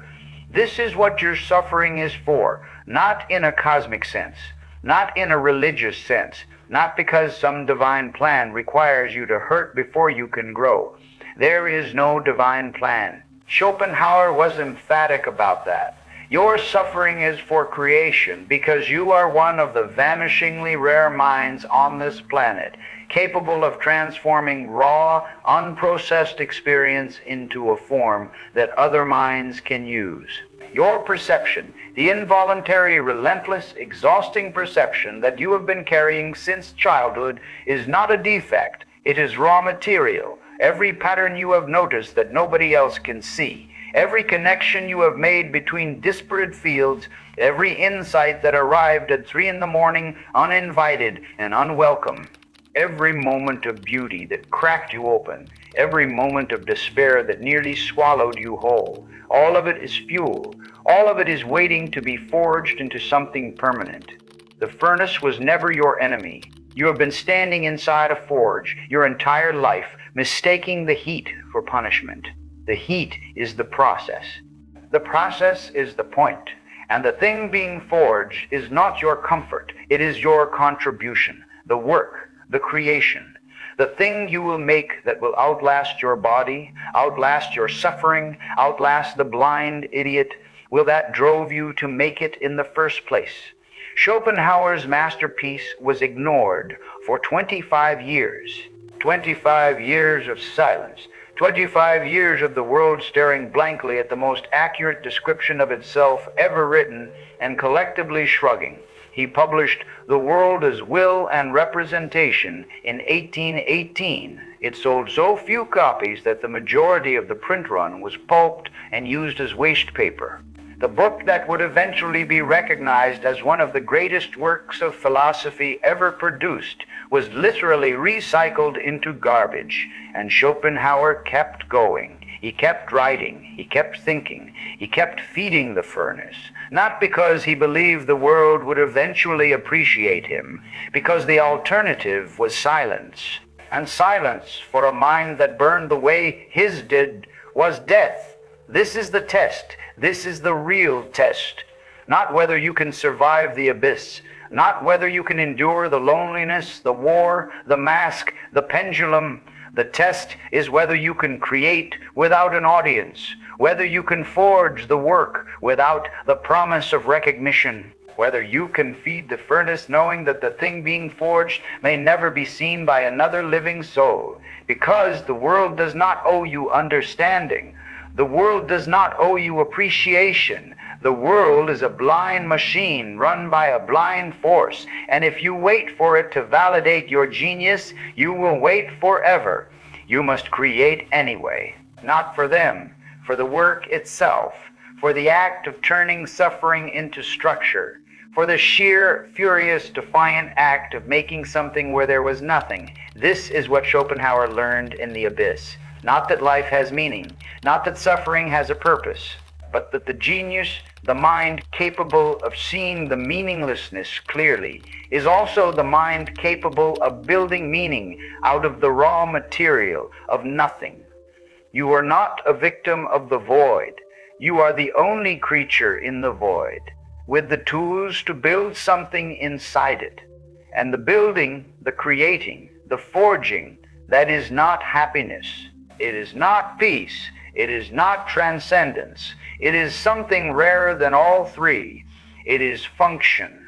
It is the genius mind operating at its intended capacity, doing the thing it was built to do, burning at the temperature it was designed to burn at. You are the furnace. The heat is the point. The creation is what survives. Schopenhauer emerged from his silence. In 1851, he published Parerga and Paralipomena, a collection of essays written in the style so clear, so direct, so stripped of academic pretension that it cut through the fog of German philosophy like a blade. The book found an audience, slowly at first, then with gathering force. By the end of his life, Schopenhauer was famous. Not the fame he had craved in his youth, a quieter, more permanent kind. The recognition of minds that had been waiting for someone to describe what they had been feeling their entire lives. He had built the map, and the lost minds found it. He did not become happy. Happiness was never the point. He became something more valuable. He became himself, fully, unapologetically, without the mask, without the performance, without the translation. The inner world that had tormented him for 6 decades was finally visible in the outer world. The thing in itself had become the phenomenon, not because the world changed, because he changed the world's capacity to see him through the work, through the creation, through the relentless, furious, stubborn act of turning the furnace into a forge. That is what is waiting for you, not at the end of the suffering, inside it. You already know the world does not understand you. That is old pain, familiar pain, the kind you have learned to carry the way a soldier learns to carry a pack.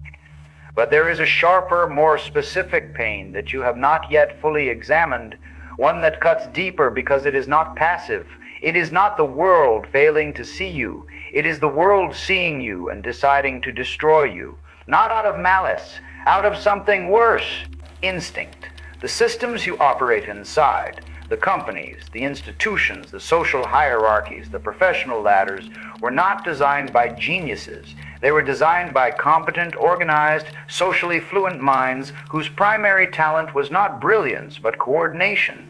The architect of any bureaucracy is not the most intelligent person in the room. They are the person best equipped to manage the intelligence of others. And management, by its very nature, requires standardization. You cannot manage what you cannot predict. You cannot coordinate what you cannot control. The system needs its components to behave within expected parameters.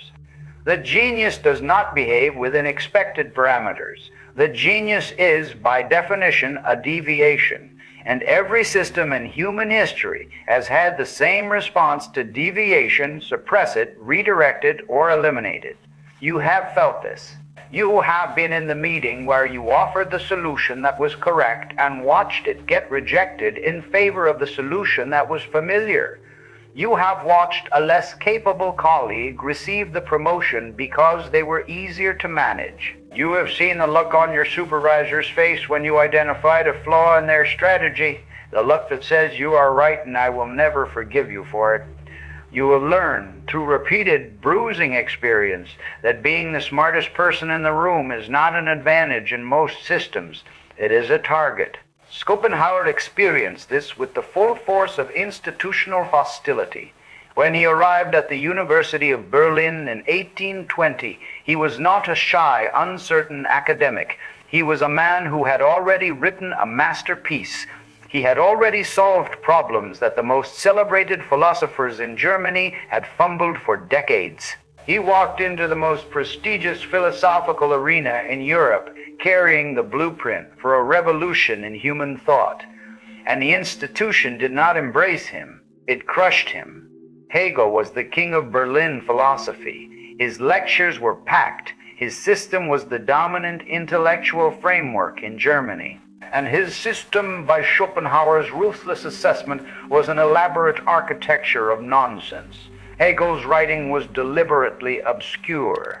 His sentences were labyrinths of jargon that seemed to mean everything and nothing simultaneously. He wrote passages so impenetrable that his own students could not agree on their meaning, and this was not a flaw, it was the strategy. Because obscurity creates dependency.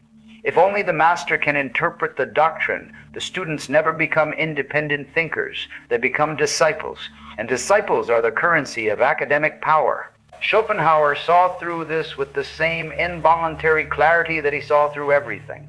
He called Hegel a charlatan, not behind closed doors to his face, in public forums, in writing. He accused Hegel of destroying German philosophy by replacing genuine thought with what he called a colossal piece of mystification that will yet provide posterity with an inexhaustible theme for laughter. He was right. History has largely vindicated this assessment. But being right did not help him. It destroyed him. The system did not evaluate Schopenhauer's ideas against Hegel's ideas and conclude that Hegel's were superior. The system did not care about ideas. The system cared about stability. Hegel was the load-bearing wall. His philosophy supported an entire ecosystem of professorships, publications, lecture series, and academic careers. To remove that wall was to collapse the building. Every professor who had built their career on interpreting Hegel, every student who had invested years in mastering Hegel's system, every publisher who had committed resources to Hegelian texts, all of them had a material interest in Hegel being right. Schopenhauer was not fighting a philosopher, he was fighting an economy. And no single mind, however brilliant, wins against an economy. This is the mechanism you must understand. The system does not resist genius because it is stupid. The system resists genius because it is stupid. The system resists genius because genius is destabilizing. A genuinely original idea does not slot neatly into an existing framework. It ruptures the framework. It reveals the framework's limitations. It implies that everything built on the old framework needs to be rebuilt. And the people who built their careers, their identities, their sense of competence on the old framework experience that implication as a personal attack. They are not defending their ideas. They are defending their investment. And people will fight harder to protect an investment than they will ever fight for the truth. You see this everywhere. The corporation that punishes the employee who identifies a systemic problem because fixing the problem would require admitting the problem exists, and admitting the problem exists would implicate the people who created it. The academic department that rejects the paper with genuinely novel findings because the findings contradict the theoretical commitments of the reviewers. The social group that ostracizes the member who questions the group's consensus because the consensus is the glue holding the group together, and questioning it threatens dissolution. The genius walks into these systems carrying the intellectual equivalent of a match, and the systems are made of dry wood. Of course, they try to extinguish the match. They are not being cruel. They are being architectural. They are protecting their own structural integrity. Schopenhauer's lectures at Berlin were empty, not because his ideas were inferior. They were empty because the system had no mechanism for integrating them. His colleagues did not recommend his courses. His name was not included in the informal networks that directed students toward fashionable thinkers. He was not explicitly sabotaged. He was simply excluded from the distribution channels of academic influence. The machine did not attack him. It ignored him. And in a system built on attention, being ignored is a death sentence, more effective than any direct assault. This is what they do to you. Not the dramatic, cinematic persecution you sometimes fantasize about. Not the villainous conspiracy of lesser minds plotting your downfall. Something quieter, something more surgical. They simply do not pass you the ball. They do not include you in the conversation where the real decisions are made. They do not mention your name when opportunities arise. They smile at you in the hallway. They compliment your work in public, and they ensure through 1,000 micro-exclusions so subtle you can barely identify them individually, that your influence never reaches the level your ability warrants. And here is the part that will make you angry. The part that Schopenhauer understood with a bitterness that never fully healed. The system does not just suppress the genius, it promotes the genius's opposite. It actively selects for the person who is competent enough to function, but not brilliant enough to threaten. The ideal component of any institutional machine is the person who can execute instructions with high reliability and low deviation. The person who does not ask why. The person who improves the existing process by 3% rather than questioning whether the process should exist at all. The person who makes the manager feel smart by comparison. This is the person who gets promoted. This is the person who rises. This is the person who eventually makes the decisions that affect your career, your income, your daily existence. And they rose not despite their limitations, but because of them. Schopenhauer wrote about this with a rage that leaps off the page 2 centuries later. He compared the academic establishment to a guild of eunuchs guarding a harem. They could not produce what they were hired to protect, but they could prevent anyone else from producing it either. The metaphor is savage. It is also precise. The gatekeepers of most institutions are not the best minds. They are the most politically adept minds. They understand the social dynamics of power. They know who to flatter, who to undermine, and who to quietly suffocate.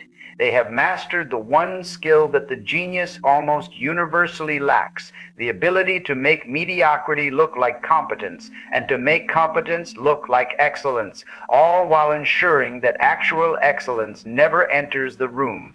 You have watched this happen. You have watched the meeting where the decision was made not based on the quality of the ideas presented, but based on who presented them. You have watched the colleague with half your skill and twice your social intelligence navigate the political landscape of the office like a fish through water, while you stood on the shore with the better strategy, the better analysis, the better solution, watching them swim away with the credit. And you felt something that you are ashamed to admit because you know it makes you sound petty. You felt that it was unfair, not the childish unfairness of not getting what you want, the structural unfairness of a system that claims to value merit while systematically selecting against it. Schopenhauer felt this his entire life. He watched Hegel receive honors, students, and adulation for work that Schopenhauer considered intellectually fraudulent. He watched lesser thinkers build empires of influence while his own masterpiece gathered dust. He watched the entire intellectual establishment of Germany organize itself around ideas he could see were wrong, and he could do nothing about it because the establishment was not evaluating ideas. It was evaluating compliance, and Schopenhauer would not comply. He could not. His mind would not let him pretend that nonsense was wisdom, no matter what the social cost. This refusal is the genius's fatal flaw in any institutional context, not the inability to play politics, the inability to stop seeing. You can learn political skills, you can study influence, you can develop social intelligence, but you cannot unsee what your mind has shown you. When you are in a meeting and the proposed strategy is flawed, your brain flags the flaw automatically, involuntarily, before you have consciously decided to engage. And once the flaw is visible to you, you face an impossible choice: speak and be punished, or stay silent and participate in a decision you know is wrong. The first option damages your career. The second option damages your soul. The genius spends their professional life oscillating between these two forms of damage, losing pieces of themselves in both directions. There is a specific kind of exhaustion that comes from being right inside a system that rewards being agreeable. It is not the exhaustion of hard work. It is the exhaustion of restraint, of biting your tongue so many times that the inside of your mouth tastes like blood, of watching preventable mistakes unfold in slow motion because the person who could prevent them is not allowed to speak, of sitting in the aftermath of a failure that you predicted, listening to the same people who dismissed your warning, now analyzing what went wrong with the same flawed reasoning that caused the problem, and knowing that if you point this out, you will not be thanked, you will be resented. Schopenhauer eventually stopped playing the institutional game entirely. He left academia. He lived off his inherited wealth. He wrote in isolation. This was not a strategy. It was a surrender to a reality he could not change. He could not make the system value what he offered. He could not force the machinery to accept a component that did not fit its specifications. So he left.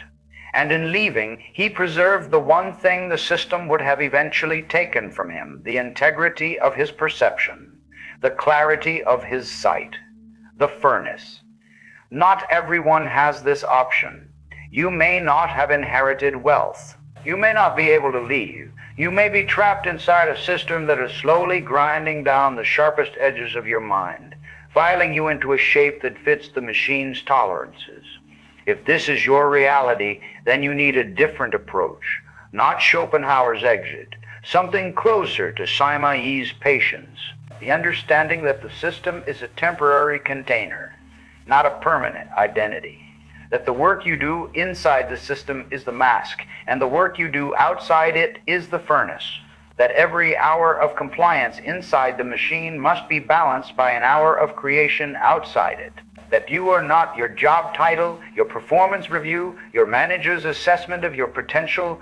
You are the thing that burns when the office lights go off, and you are finally alone with your actual mind. The system will try to convince you otherwise. It will try to make you believe that your value is measured by your position within it, that promotion is vindication, that a title is an identity, that the approval of people who cannot comprehend your full capacity is somehow meaningful. Schopenhauer would tell you that this is the will wearing a suit, the blind force of desire dressed up in professional language. The hunger for status, recognition, and validation is the same hunger that drives every other creature on the planet. The genius must see it for what it is, a program, a routine, a loop of wanting that will never produce the satisfaction it promises. The system is not your enemy, it is your environment, and environments are not argued with. They're navigated. You do not argue with the ocean. You learn to swim. You learn where the currents run. You learn which waves to ride and which to dive beneath. And you keep your actual destination, the one the ocean does not know about and could not understand, locked in the private compass of your own mind. Schopenhauer navigated for 30 years. He navigated the silence, the rejection, the institutional hostility, the maddening spectacle of watching inferior minds receive the world's approval.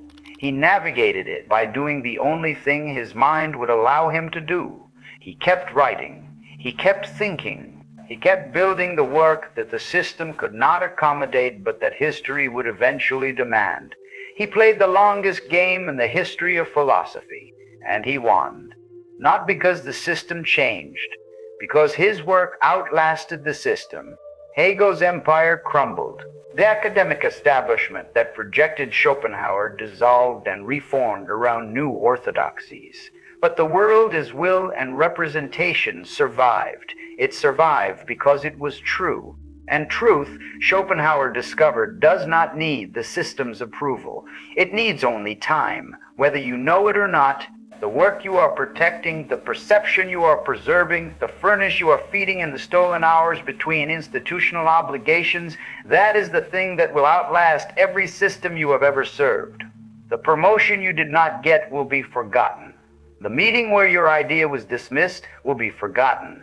The colleague who took credit for your insight will be forgotten. But the work, the real work, the thing only your mind can produce that has a chance of surviving, not a guarantee. Schopenhauer himself had no guarantee. He worked for decades in the dark. But he worked, and the work is what remains. Now we go to the place where the genius bleeds most freely, the place where the furnace burns the people closest to it. We need to talk about love, not the concept, not the philosophy, the actual lived, devastating experience of a genius trying to love and be loved by another human being. Schopenhauer wrote about love with a precision that most people find either brilliant or unforgivable, depending on how much truth they can handle. He called romantic love the ultimate trick of the will, the most elaborate, most convincing, most beautifully wrapped deception in the entire repertoire of human experience. He argued that what we experience as love, the overwhelming, intoxicating, world-obliterating feeling of falling for another person, is not an emotion. It is a biological strategy. The will, the blind force that drives all life, needs bodies to perpetuate itself. It needs the species to continue. And it has discovered through millions of years of evolution that the most effective way to get two people to combine their genetic material is to convince them that they are soulmates. The attraction you feel toward a specific person is not your soul recognizing its match. It is your biology recognizing a complementary set of traits that would produce viable offspring. The tall person is drawn to the short person. The analytical mind is drawn to the emotional one. The strong jaw is drawn to the soft features. You think you are choosing, you are being chosen. The will is running a genetic optimization algorithm using your nervous system as the hardware, and it has learned to disguise the output as the most profound, most meaningful, most sacred experience available to a human being. Love is the will's masterpiece of propaganda, and the genius, the mind that can see through every other illusion, is uniquely vulnerable to this one, because the genius is lonely. And loneliness is the crack in the armor that the will exploits with ruthless efficiency. You know this vulnerability. You know what it is like to meet someone who seems to understand you, who listens to your thoughts and does not recoil, who laughs at the right moments, who asks the right questions, who makes the glass wall feel, for the first time in years, like it might have a door. The relief is so overwhelming that it bypasses every analytical filter your mind possesses. The intellect, the same intellect that can dismantle an institution or expose a philosophical fraud, goes offline. The will floods the system with a cocktail of neurochemistry so powerful that the genius, the person who prides themselves on seeing clearly, is temporarily blind. And in that blindness, they make the decisions that will cause more suffering than the abyss, the loneliness, and the institutional sabotage combined. You fall in love the way you do everything, completely, obsessively, with the full force of a mind that does not know how to engage partially. Where other people develop feelings gradually, you construct an entire architecture of intimacy in the first week. You do not just like this person, you map them. You model their psychology, you predict their needs before they express them. You identify the wounds in their history and begin, without being asked, to design solutions. You bring the full power of your perception to bear on a single human being. And the intensity of that focus is, initially, intoxicating for both of you. They have never been seen like this, never been understood with such precision, never been anticipated with such accuracy. They feel for the first time truly known, and you feel for the first time truly useful. Your genius, the thing that has isolated you from the world, is suddenly the thing that is connecting you to another person. The curse has become the gift. The furnace is warming someone else, and then the furnace starts to burn them because you cannot turn off the perception. You cannot choose to see the beautiful parts of a person and ignore the rest. Your mind does not work that way. It sees everything. It sees the small inconsistencies between what they say and what they mean. It sees the defense mechanisms they deploy when they feel vulnerable. It sees the patterns of behavior that predict future conflict. It sees the places where their self-image does not match their actual actions. It sees them in a resolution so high that no human being can withstand it indefinitely. Because to be seen that clearly is to be seen without the comfortable blur that makes intimacy possible. Love requires a degree of illusion. Not deception, but soft focus. The willingness to see the other person as they wish to be seen, not as they objectively are. And the genius cannot provide this soft focus. The lens is always sharp. The resolution is always maximum. The analysis is always running. The first fight is usually about this, not about dishes or schedules or money. About the feeling your partner has, inarticulate but powerful, that they are being studied rather than loved, that when you look at them you are not seeing a person but a pattern, that your understanding of them, which once felt like a gift, now feels like surveillance. They say things like, "Stop analyzing me. Not everything is a problem to solve. Can you just be here without thinking for once?" And you hear these words and you feel the old familiar cold, the same cold you felt when your mother said you were too much, when your classmate called you a freak, when the room went silent after you said something true. The person you love is telling you the same thing the world has always told you. Your mind is too much. Tone it down. Simplify. Be normal. And you cannot. The perception is involuntary. You would shut it off if you could. You would trade half your intelligence for the ability to sit on a couch with someone you love and watch a movie without your brain generating a running analysis of the cinematography, the narrative structure, the psychological accuracy of the characters, and the micro-expressions on your partner's face that tell you they are not enjoying it as much as they are pretending to. You would give anything to experience a single evening of uncomplicated, unreflective, purely emotional presence. But that is not how the machine works. The machine sees, the machine analyzes, the machine connects and cross-references and maps. And the person sitting next to you on the couch does not want to be mapped. They want to be held. And real holding, the kind that requires you to dissolve the boundary between observer and participant, is the one thing your extraordinary mind makes almost impossible. Schopenhauer was acutely aware of this limitation. His romantic relationships were uniformly disastrous. He was attracted to women who embodied what he lacked: emotional spontaneity, sensory pleasure, the ability to live in the moment without dissecting it. The will, he observed, draws us toward our complements. The analytical mind craves the emotional one. But what the will does not tell you is that complementarity is not compatibility. The very traits that attract you are the traits that will eventually clash with you. The emotional partner you chose, because they could feel what you could not, will eventually resent your inability to feel the way they do. The spontaneous mind you loved because it freed you from your own relentless analysis will eventually be suffocated by that analysis when you turn it on them. The attraction is the trap. The thing that draws you together is the same thing that will drive you apart. Schopenhauer fathered a child with a woman he did not love. He maintained affairs that were transactional. He wrote about women with a hostility that has earned him justified criticism from every subsequent generation. But beneath the hostility, if you read carefully, you can detect something more painful than contempt. You can detect grief, the grief of a man who wanted desperately to connect and could not, who understood love at a level so deep that he could describe its molecular structure but could not survive its heat, who could map the entire landscape of human intimacy from a satellite but could not navigate it on the ground. This grief is yours too.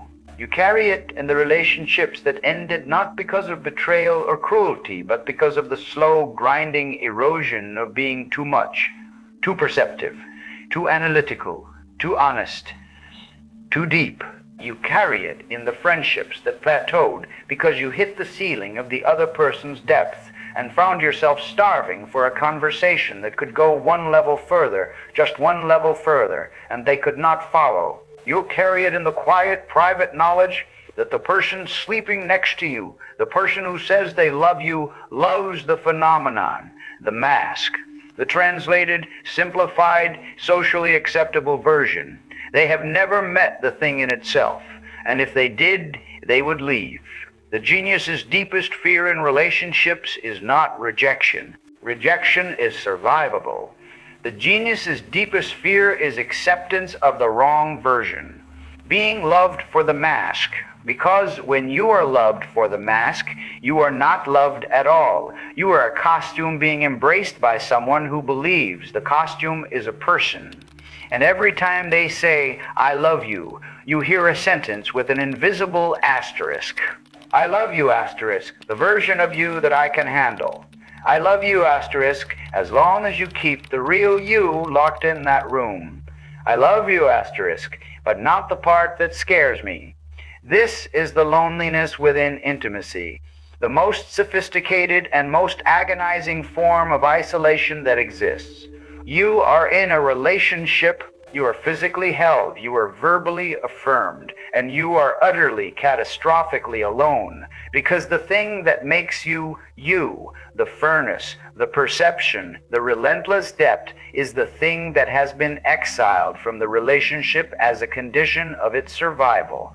You amputated yourself to fit inside the love, and now you are loved. But the thing being loved is not you. Schopenhauer's solution was withdrawal. He chose solitude over the sustained agony of partial connection. He preferred the clean pain of isolation to the contaminated pain of intimacy with compromise. This is not necessarily the right choice. It was his choice, born from his specific psychology, his specific wounds, his specific inability to tolerate the gap between being seen and being loved. But there is another path, a path that Schopenhauer glimpsed but could not walk, the path of finding not a lover but a witness, not someone who understands every thought in your head, because that person may not exist, but someone who can sit in the presence of the furnace without flinching, someone who does not need to comprehend the depth of your mind to respect it. Someone who can say, I do not understand what you just said, but I can see that it matters to you, and that is enough. This is not the grand, consuming, all-understanding love that the genius fantasizes about. It is something quieter, something less romantic, something more real. The love of a witness is not the love of an equal. It is the love of someone who has chosen to stand next to the furnace and bear the heat, not because they enjoy the heat, but because they have decided that you are worth the burn. This kind of love requires something that most geniuses are terrible at. It requires letting go of the need to be fully understood. It requires accepting that the glass wall will always exist, that no other human being will ever fully enter the inner world, and that this is not a failure of the relationship. It is the nature of the mind. You are asking another person to share a life with someone whose internal experience is, in a very real sense, alien to them. The generous response is not to demand that they learn to speak your language. It is to appreciate that they are willing to live in a country whose language they will never fully speak, simply because you are there.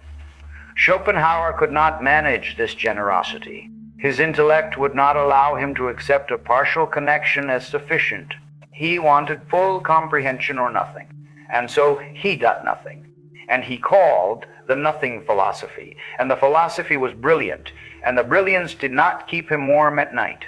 This is the lesson. Not that Schopenhauer was wrong about love. He was devastatingly, surgically, almost perfectly right about the mechanics. But being right about the mechanics does not mean you should refuse to ride the machine. The carnival is rigged, the prizes are cheap, the ride ends. But the ride is the only game in this dark, purposeless amusement park that makes the darkness bearable. You can stand outside and analyze the machinery. Or you can get on knowing what you know, seeing what you see, and let the wind hit your face even though you know exactly how the motor works. The genius who learns this, who learns to love with full knowledge of love's mechanical nature, who learns to connect without demanding total comprehension, who learns to offer the furnace's warmth without requiring the other person to understand the furnace's engineering, that genius has achieved something that Schopenhauer never did.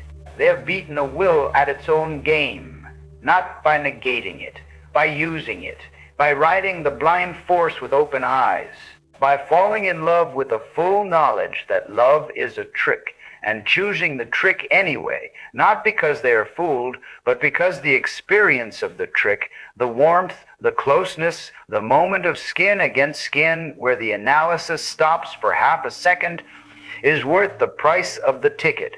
Your relationships will never be simple. Your love will never be uncomplicated.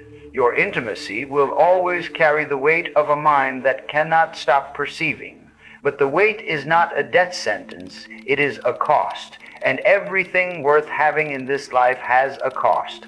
The genius who refuses to pay it ends up like Schopenhauer. Brilliant, correct. And alone in an apartment with a poodle, writing about the illusion of love while the real thing happens in every lit window he passes on his evening walk. We have talked about the world's assault on the genius, the isolation, the institutional sabotage, the relationships that crack under the weight of too much perception. But there is an adversary more dangerous than all of these combined, and you have been avoiding looking at it directly, because looking at it directly means admitting something that your ego has spent years fortifying against. You are your own worst enemy, not in the inspirational poster sense, not in the way a life coach says it to sell you a program, in the literal, operational, daily experience sense. The same mind that gives you your extraordinary ability to see, analyze, and create is the same mind that paralyzes you, sabotages you, and keeps you chained to a potential you have never fully realized. And the mechanisms of this self-destruction are so deeply woven into the architecture of your intelligence that you have mistaken them for virtues.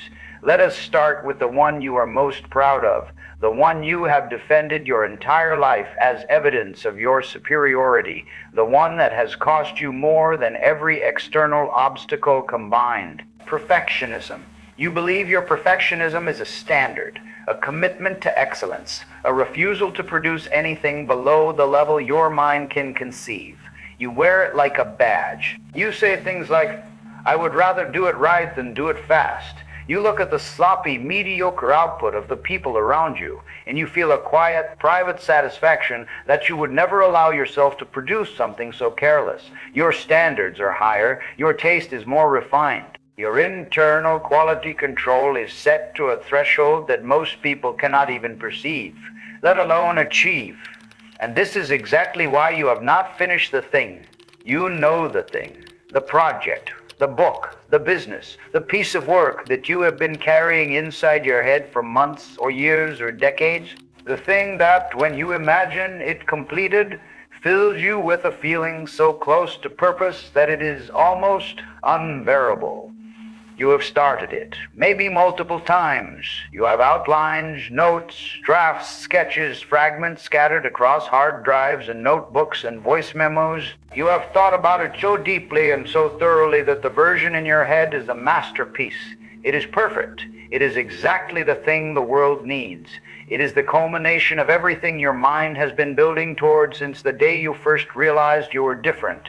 And it does not exist. It lives only in your skull. Because every time you sit down to bring it into the physical world, the physical version falls short of the mental version. And the gap between what you can conceive and what you can produce is so painful, so viscerally offensive to the part of your brain that operates at the level of the ideal, that you stop.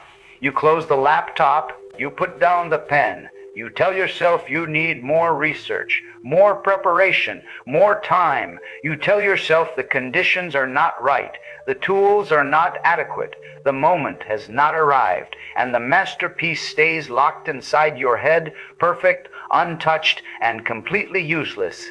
Schopenhauer knew this paralysis. Despite his reputation as a relentlessly productive philosopher, his output was agonizingly slow by the standards of his contemporaries. Hegel published volume after volume with an almost mechanical regularity. Fichte churned out lectures and papers at a pace that suggested either prolific genius or profound indifference to quality. Schopenhauer spent years between publications, not because he was lazy, because every sentence he wrote was measured against the Platonic ideal of the sentence that existed in his mind, and the distance between the two caused him physical distress. He revised obsessively. He rewrote passages dozens of times. He delayed publication not because the work was not ready, but because the work, by the standards of his own perception, would never be ready. No physical manifestation could ever match the purity of the mental concept.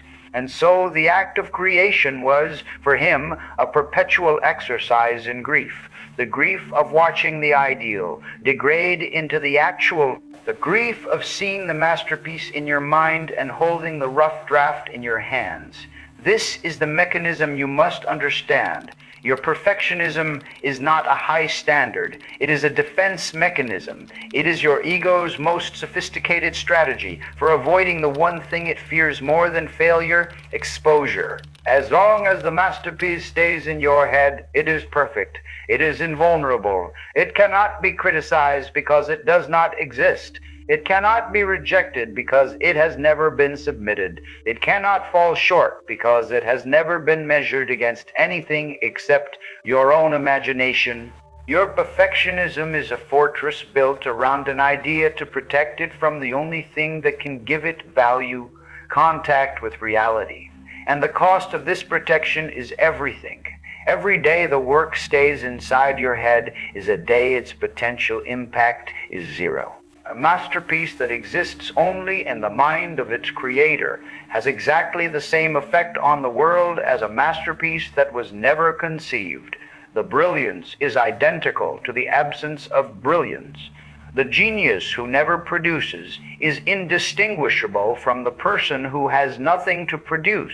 Your perfectionism has achieved the one thing you feared most. It has made your extraordinary mind ordinary.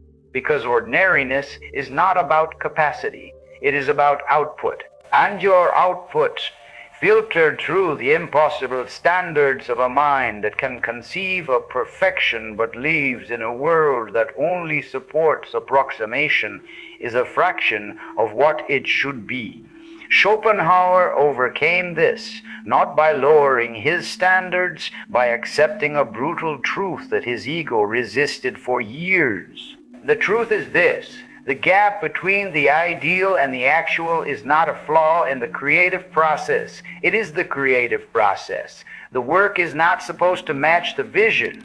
The work is supposed to be the best possible translation of the vision into a medium that is, by its very nature, limited.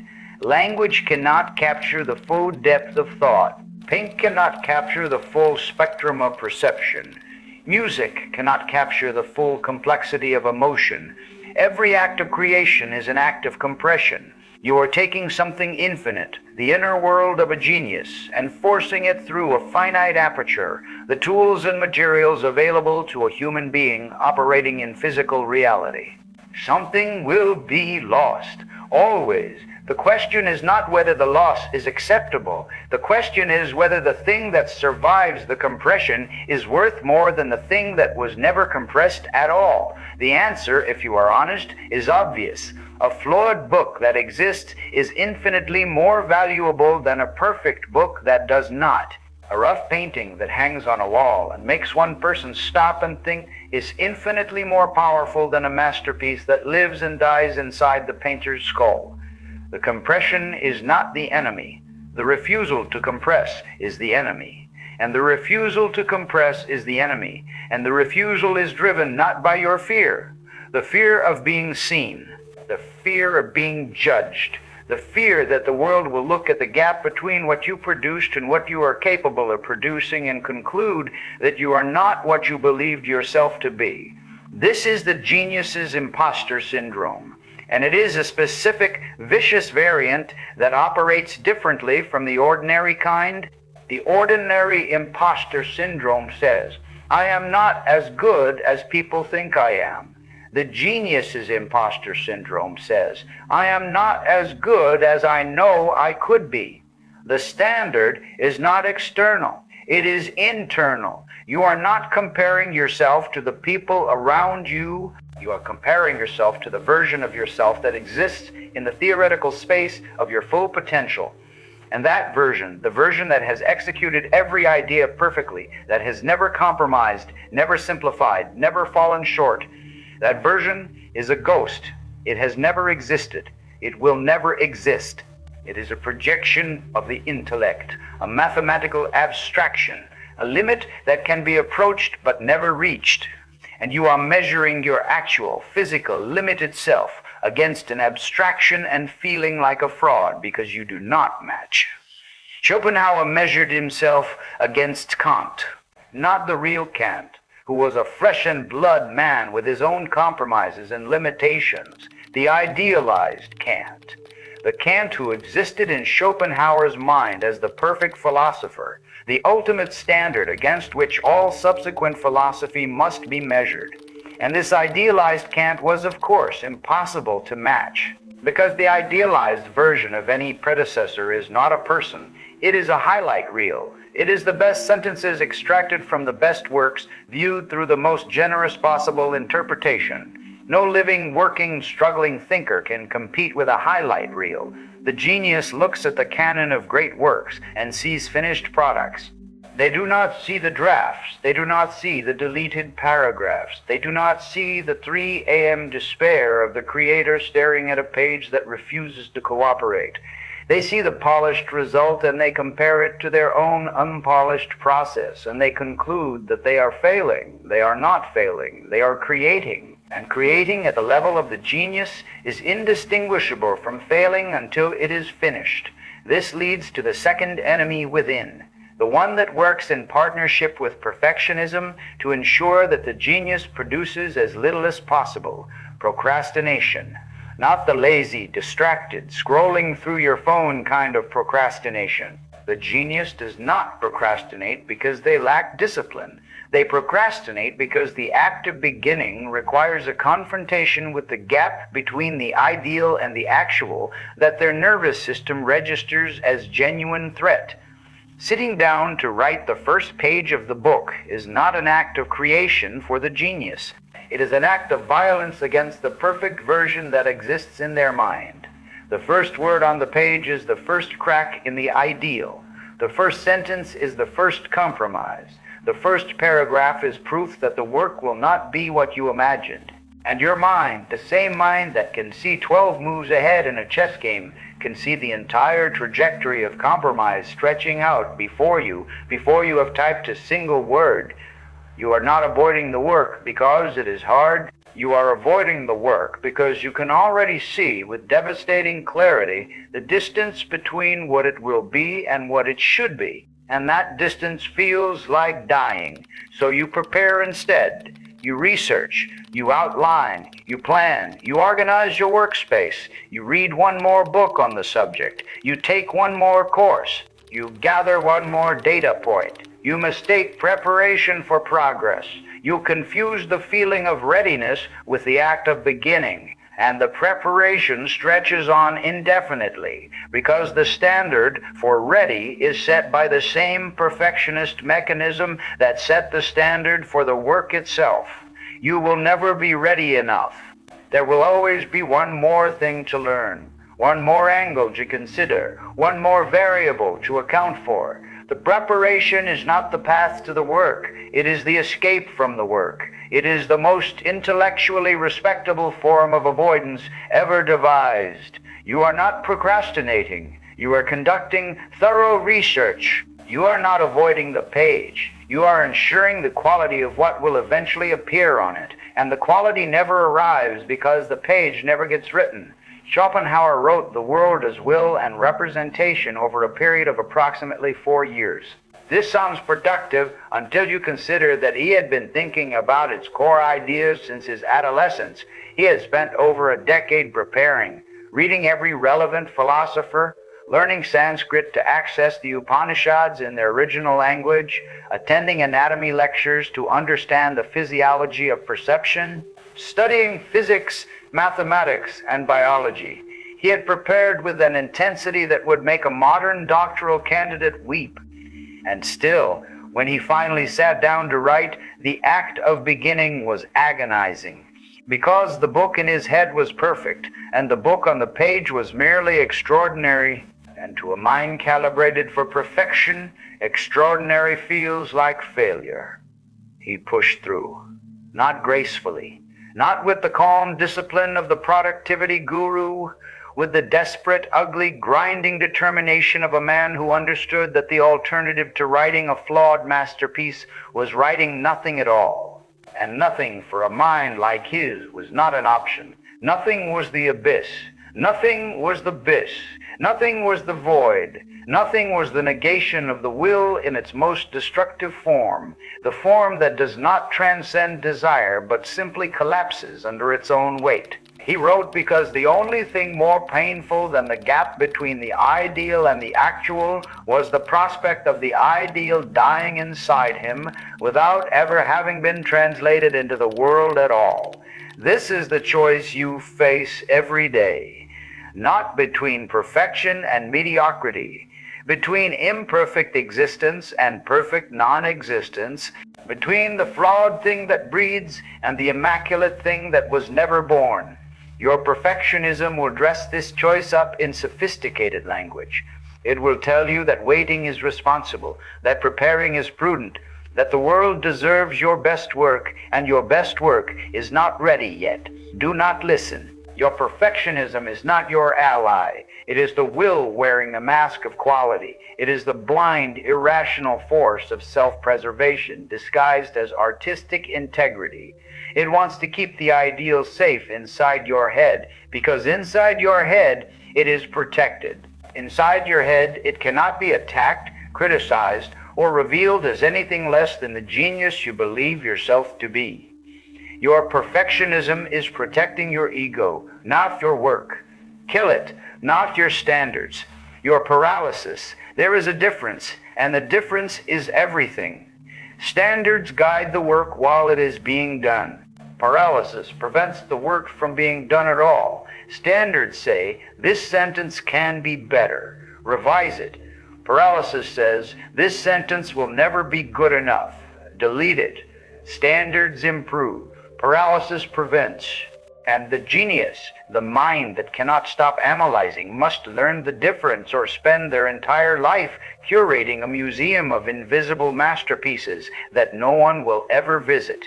There is a third enemy, and this one is the most insidious because it disguises itself as your greatest strength, your ability to see multiple perspectives simultaneously. In any given situation, your mind does not generate one response. It generates 12.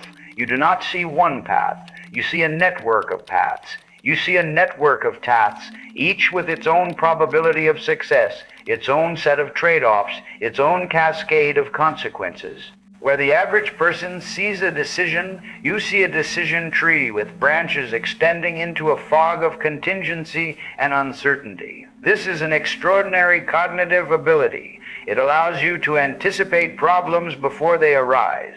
It allows you to identify risks that others miss entirely. It allows you to construct strategies of remarkable sophistication and nuance. It also allows you to do absolutely nothing. Because when you can see 12 paths, and you can evaluate each path with equal clarity, and each path has genuine merits and genuine risks, the act of choosing one path requires you to deliberately ignore the merits of the other 11. And your mind, your beautiful, hyper-connected, pattern-recognizing mind, does not want to ignore anything. It wants to hold all 12 paths in view simultaneously. It wants to find the path that combines the best features of all 12 while avoiding the risks of all 12. And that path does not exist. It is a mathematical impossibility, a phantom optimum generated by a processor that is too powerful for the problem it is solving. You are using a supercomputer to make a decision that a calculator could handle, and the supercomputer is generating so many variables that the calculation never terminates. This is analysis paralysis, and in the genius, it is not a bad habit. It is a structural feature of the cognitive architecture. The same neural hyperconnectivity that allows you to see patterns invisible to others also generates a field of options so dense that movement through it requires an act of will that your intellect finds irrational. Because choosing, truly choosing, is irrational. It is the deliberate elimination of possibilities. It is the voluntary narrowing of a field that your mind instinctively wants to keep wide. Every choice is a small death, the death of the paths not taken. And the genius, the mind that can see each of those paths with vivid, detailed, emotionally weighted clarity, feels each of those deaths more acutely than the person who never saw the paths in the first place. Schopenhauer wrestled with this his entire life, not just in his work, but in his daily existence. He agonized over small decisions, where to live, what to eat, which route to walk. Not because these decisions mattered in any grand philosophical sense, but because his mind could not help treating every decision as a microcosm of the larger problem of choice in a deterministic universe.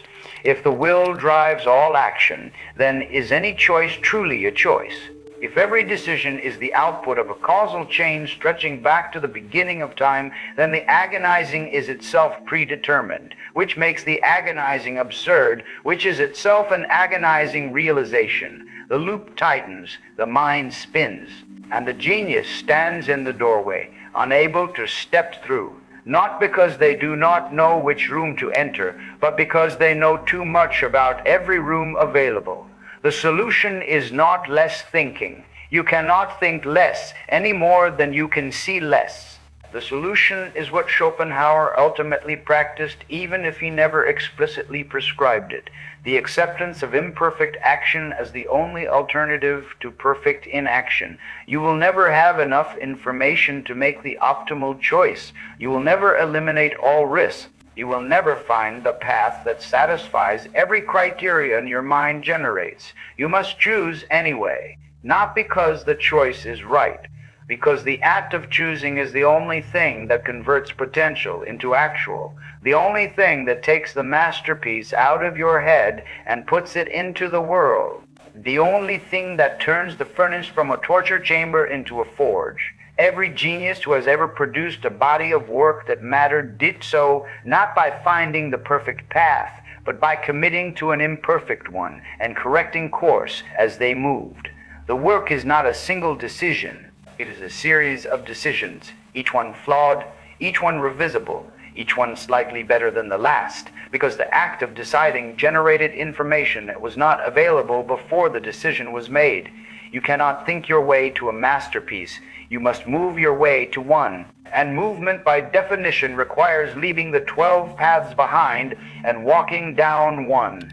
Schopenhauer walked down one. He chose his philosophy. He committed to his framework. He knew, because his mind could not help showing him that other frameworks had merits his did not.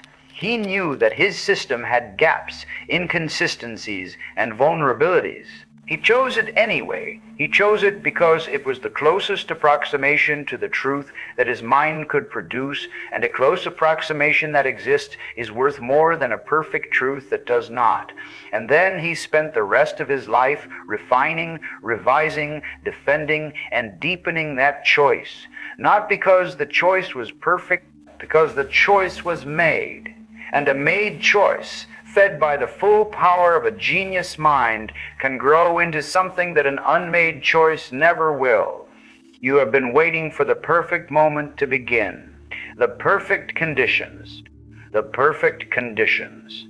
The perfect confluence of readiness and opportunity. You have been standing at the edge of your own potential, staring at the gap, calculating the risk, and telling yourself that tomorrow the calculation will come out differently. It will not. The gap will always be there. The risk will always be real. The first step will always feel like falling. And the genius who waits for the feeling to change will wait forever, because the feeling is not a bug, it is the accurate perception of the truth. Beginning is terrifying. Creating is painful. Producing imperfect work when your mind can conceive of perfect work is an act of violence against every instinct your intellect possesses. Do it anyway, not because the pain will stop, because the pain has a purpose now. The pain is the compression, the infinite being forced through the finite, the inner world of the genius being translated imperfectly, necessarily, beautifully, imperfectly into a form that other minds can access. The pain is the work being born, and a difficult birth is still a birth. It is still life entering the world. It is still the furnace producing something that the furnace alone could never be. Schopenhauer's greatest work was imperfect. He knew it. He said so. He spent decades adding supplementary essays, corrections, and expansions because the original could not contain the full scope of his vision. It was a rough translation of an inner world so vast that no single book could map it completely. And it changed the trajectory of Western philosophy. It influenced Nietzsche, Wittgenstein, Freud, Wagner, Tolstoy, Beckett, Einstein. Not because it was perfect, because it existed. Because one man, tortured by the gap between his vision and his capacity to express it, chose expression over silence, chose the imperfect book over the perfect nothing. You have the same choice. You have always had it. The enemies within, the perfectionism, the procrastination, the paralysis, they are not obstacles between you and the work. They are the work. They are the resistance that the genius must push through to forge the thing that only the genius can forge. The heat of the furnace is not comfortable. It was never supposed to be. It is the temperature required for transformation. And transformation, real transformation, the kind that takes the raw ore of suffering and perception and isolation and turns it into something permanent, requires you to stay in the fire when every instinct tells you to step out. Stay in the fire. You have been inside the inner world of a genius now for a long time. You have walked through the furnace of involuntary perception. You have pressed your face against the glass wall of isolation. You have felt the war between the intellect and the will tearing at the seams of your sanity. You have worn the mask until it fused with your skin. You have stood in the abyss and felt the floor dissolve beneath you. You have watched the systems of the world punish you for the crime of seeing too clearly.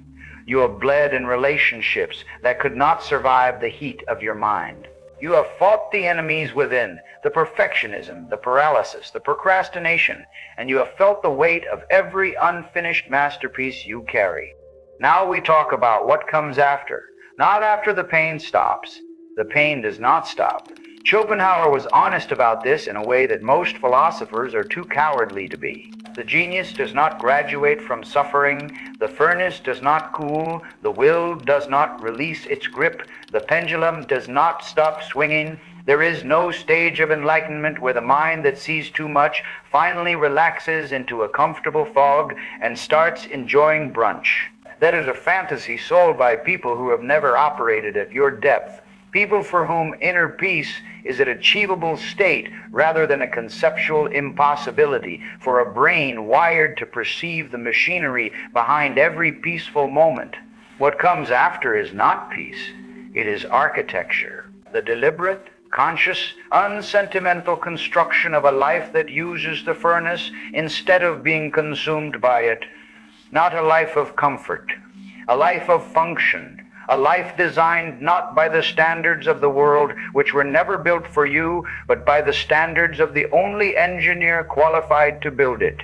You. Schopenhauer arrived at this architecture in his 50s, not through a breakthrough, through an accumulation. Decades of suffering, creating, being ignored, being rejected, being misunderstood, and refusing to stop working had produced something that he did not plan and could not have predicted. A body of work so dense, so coherent, so ruthlessly honest that it began to generate its own gravity. He did not find his audience. His audience found him, not because the world suddenly became smarter, because the work sitting in the world like a stone in a stream slowly altered the current around it. People who had been carrying the same perceptions, the same isolation, the same war, stumbled across his philosophy and felt for the first time that someone had described the inside of their own head. This is how genius operates in the long arc of time, not through the system around it. The system rewards the immediate, the popular, the palatable. Genius operates on a different clock. It plants seeds in soil that the current generation does not know how to cultivate. It writes for readers who have not been born yet. It builds structures that will not be occupied until the culture has evolved enough to recognize them as habitable. You are not behind. You are early. And being early in a world addicted to the immediate feels identical to being wrong. Schopenhauer spent most of his life feeling wrong, not about his ideas, about his timing, about his placement in history, about the cruel joke of being the right mind in the wrong era. He was born into a philosophical landscape dominated by German idealism, a tradition that he found intellectually repulsive and that found him equally so. He was a materialist in an age of metaphysical abstraction, a pessimist in an age of progressive optimism, a devotee of Eastern thought in a culture that had barely begun to acknowledge the East as a source of philosophical rigor. Everything about him was out of sync, and the out of syncness was not a failure of his character. It was a feature of his perception.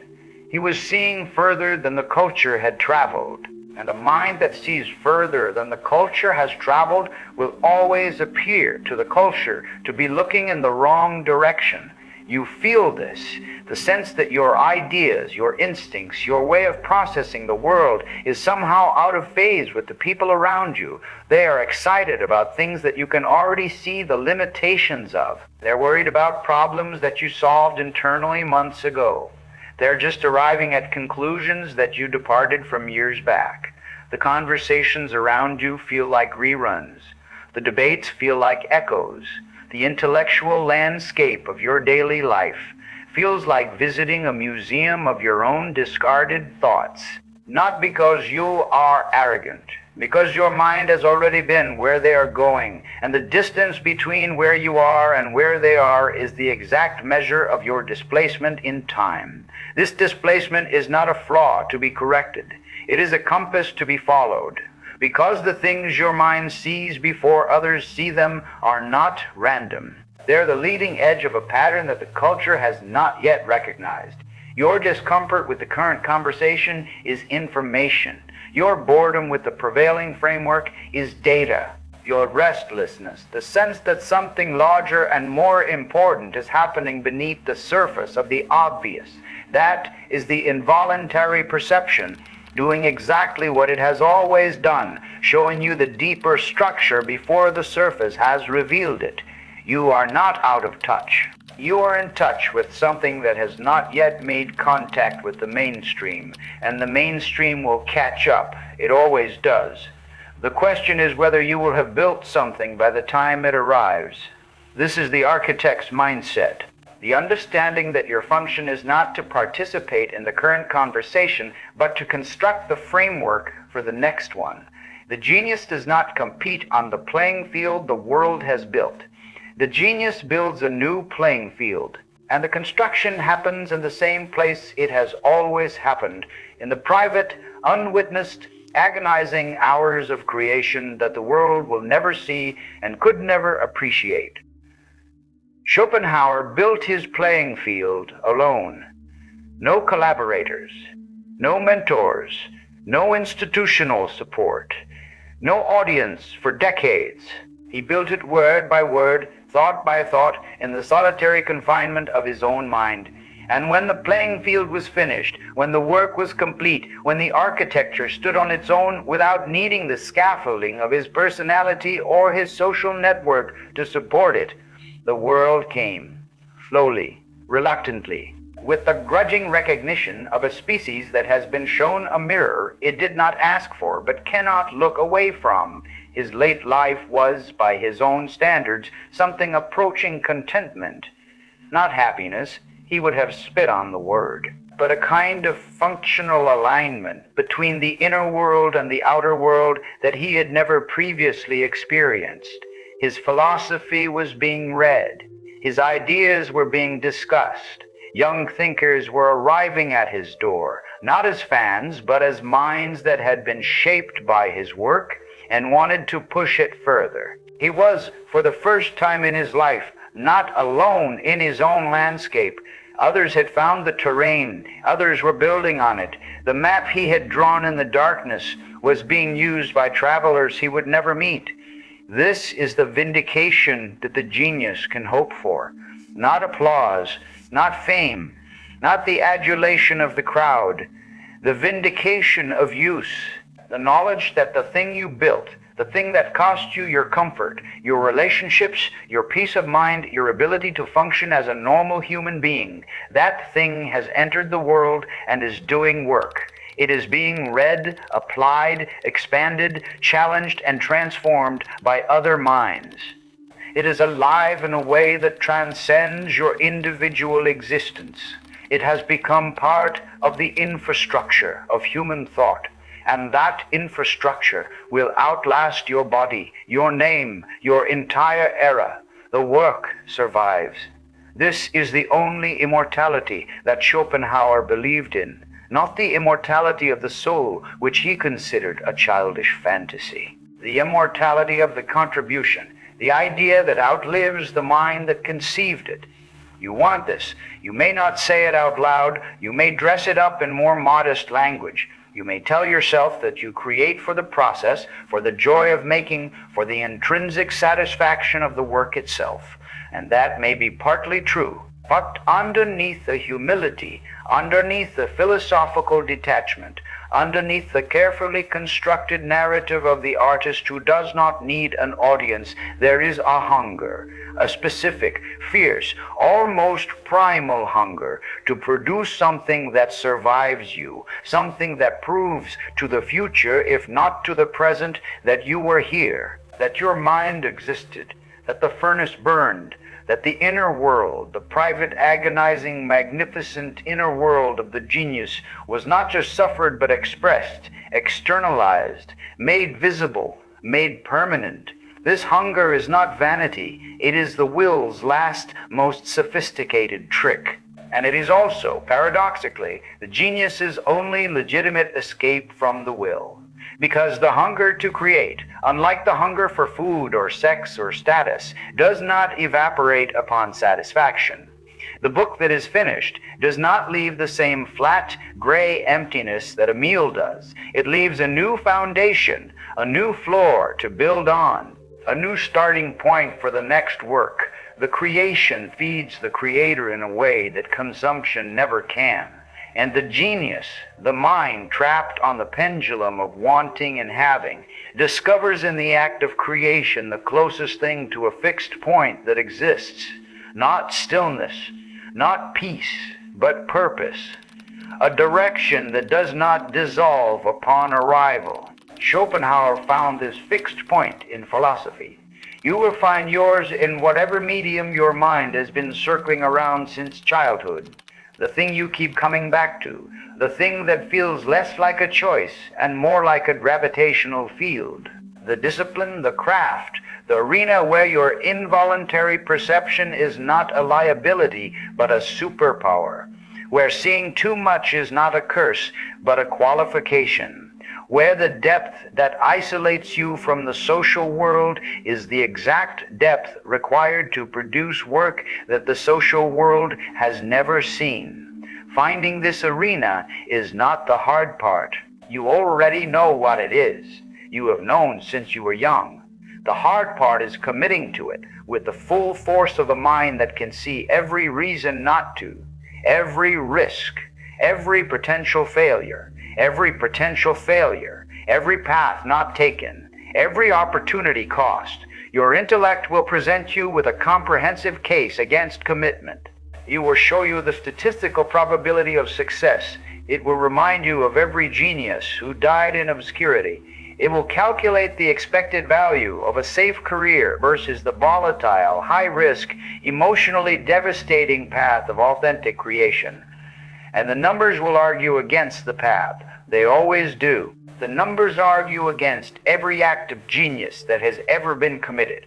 Because genius is, by its very nature, a statistical anomaly. It does not fit the model. It breaks the model. And a mind that worships the model will always counsel against the thing that breaks it. Ignore the model, not the data. The conclusion. The data is real. The risk is real. The probability of obscurity is real. But the conclusion that the risk makes the path irrational, is based on a value system that does not apply to you. The model values safety. You value expression. The model values safety. You value expression. The model values predictability. You value depth. The model values outcomes measured in years. You are building on a timeline measured in generations. The arithmetic of the average life does not apply to the genius's life because the genius is not optimizing for the same variables. You are not trying to maximize comfort. You are trying to maximize meaning. And meaning, real meaning, the kind that Schopenhauer found at the bottom of his own abyss, is not produced by the safe path. It is produced by the path that demands everything you have and then demands more. Now let us talk about how you build the life, not in the abstract, in the concrete, daily operational reality of being a genius in a world that does not accommodate genius. You protect the hours. This is the first and most non-negotiable principle. The hours you spend in creation, the hours when the mask is off and the furnace is being fed, those hours are sacred. Not metaphorically sacred, structurally sacred. They are the load-bearing walls of your entire existence. Everything else, the job, the social obligations, the maintenance of the practical life, is furniture. It can be rearranged. The hours cannot. If you do not protect the hours, the furniture will expand to fill the entire room, and there will be no space left for the thing that matters. The world will not protect your creative time. It will actively consume it. It will present you with urgent, seemingly important demands that are, on examination, neither urgent nor important, but are socially difficult to refuse. You must refuse them anyway, not with cruelty, with the calm, immovable certainty of a person who knows what they are building and will not allow the construction to be interrupted by someone else's inability to build. Schopenhauer protected his mornings. He wrote every day from sunrise until noon. He did not take meetings. He did not entertain visitors. He did not respond to correspondence. For 6 hours the door was closed and the furnace was lit. The world could wait. The world always waits for the genius who does not answer its knock. It waits because it has no choice. It needs what the genius is building, even when it does not know it yet. You manage the energy. This is the second principle, and it is more subtle than the first. The genius mind does not have unlimited fuel. The same cognitive intensity that allows you to produce extraordinary work also depletes you faster than ordinary work depletes ordinary minds. You cannot operate at maximum output for 16 hours a day. The illusion that you can, the hustle culture fantasy of the genius who never sleeps, is a recipe for collapse. Schopenhauer understood this intuitively. His afternoons were for recovery, walking, reading, playing the flute badly. The mundane, low-intensity activities that allowed his mind to replenish the reserves that the morning's work had drained. He was not lazy. He was strategic. He understood that the furnace requires fuel, and fuel requires time to accumulate. You must learn your own rhythm, the specific cadence of intensity and recovery that your mind requires. Not the rhythm the productivity industry prescribes, not the rhythm your employer demands, your rhythm, the one your body already knows, but that you have overridden with caffeine, guilt, and the internalized belief that rest is weakness. Rest is not weakness. Rest is not weakness. Rest is not meekness. It is the subconscious mind processing, connecting, and organizing the raw material that the conscious mind will shape during the next period of intensity. The genius who does not rest does not produce more. They produce worse. They produce the thin, brittle, surface-level output of an exhausted mind, rather than the deep, resonant, structurally sound output of a mind that has been given time to gather its full resources. You accept the cost. This is the third principle, and it is the hardest. The life of the genius is expensive, not in money, in everything else. The hours you protect for creation are hours you will not spend socializing, networking, building the relationships that the world considers normal and necessary. The energy you conserve for the work is energy you will not spend on the performances that the social world demands. The commitment to authentic expression means a commitment to being misunderstood by the people who can only comprehend the mask. You will lose friendships. You will strain relationships. You will strain relationships. You will watch opportunities pass because you refuse to trade the hours for them. You will feel the cost every day. And every day you must decide that the cost is worth it. Schopenhauer paid the cost. His social world was tiny. His romantic life was nearly non-existent. His relationship with his family was destroyed beyond repair. His professional network was a network of one. He paid in bitterness. He paid in bitterness. He paid in the specific grinding resentment of watching lesser minds receive the rewards that his greater mind was denied, and he kept paying for decades.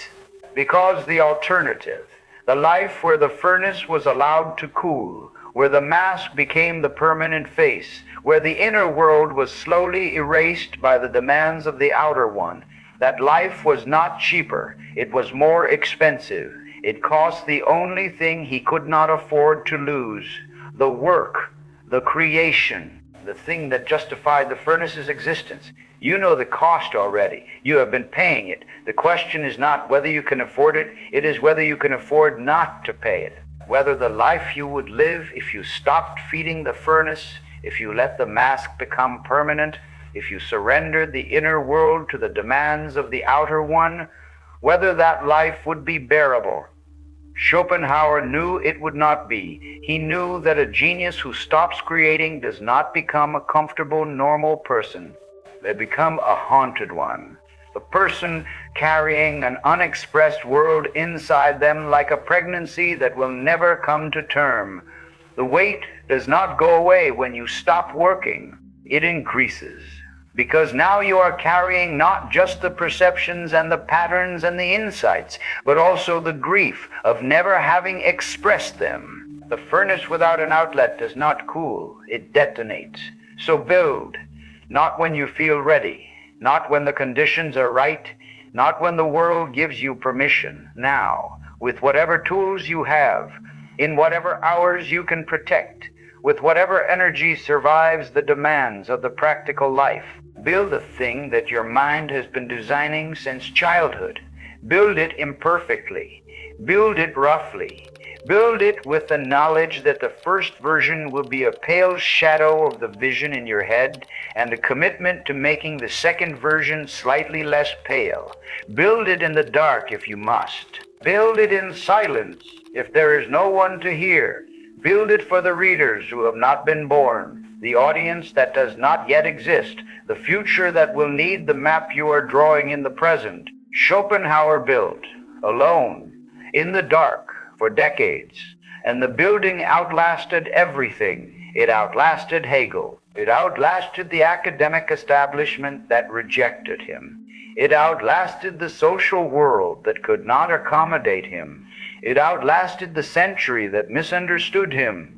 His inner world, the furnace that burned him for 60 years, produced a body of work that is still generating heat 200 years later, not because he was the smartest man who ever lived, because he was the most honest, because he took the pain of seeing too much and the loneliness of living behind the glass wall and the agony of the war between intellect and will and the exhaustion of the mask and the vertigo of the abyss, and instead of letting it destroy him, he described it precisely, clearly, without flinching. And the description, the cold, sharp, relentless description, became the most powerful consolation available to every genius who would come after him. Not a cure, a map, a confirmation that the furnace is real, the pain is real, the isolation is real, and that it is possible, not easy, not painless, but possible, to forge something from the heat that survives the burning. Your mind never stops. It was never supposed to. The furnace is not your enemy. It is your engine. The glass wall is not your prison. It is your observatory. The war between knowing and wanting is not your destruction. It is your fuel. The mask is not your identity. It is your interface with a world that cannot handle the full signal. And the abyss, the dark room at the bottom of everything, the place where meaning dissolves and the void stares back. The abyss is not the end. It is the foundation. You build on it, the way every genius has always built, with pain, with precision, with the stubborn, furious, unreasonable refusal to let the darkness have the last word. The darkness is real. Schopenhauer proved it. But the work is real too. And the work, the thing you will make, the thing only your mind can make, the thing that will carry the imprint of your specific suffering and your specific perception and your specific irreplaceable way of seeing the world. That work is your answer to the void, not a rebuttal, an act of construction in a landscape of nothing.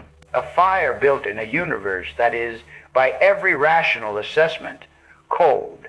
The fire does not change the temperature of the universe, but it changes the experience of every person who gathers around it. And some of those people have been cold for a very long time. And they have been waiting, without knowing they were waiting, for exactly the heat that only your furnace can produce. Build the fire. The world is cold. They need you. Even if they never know your name,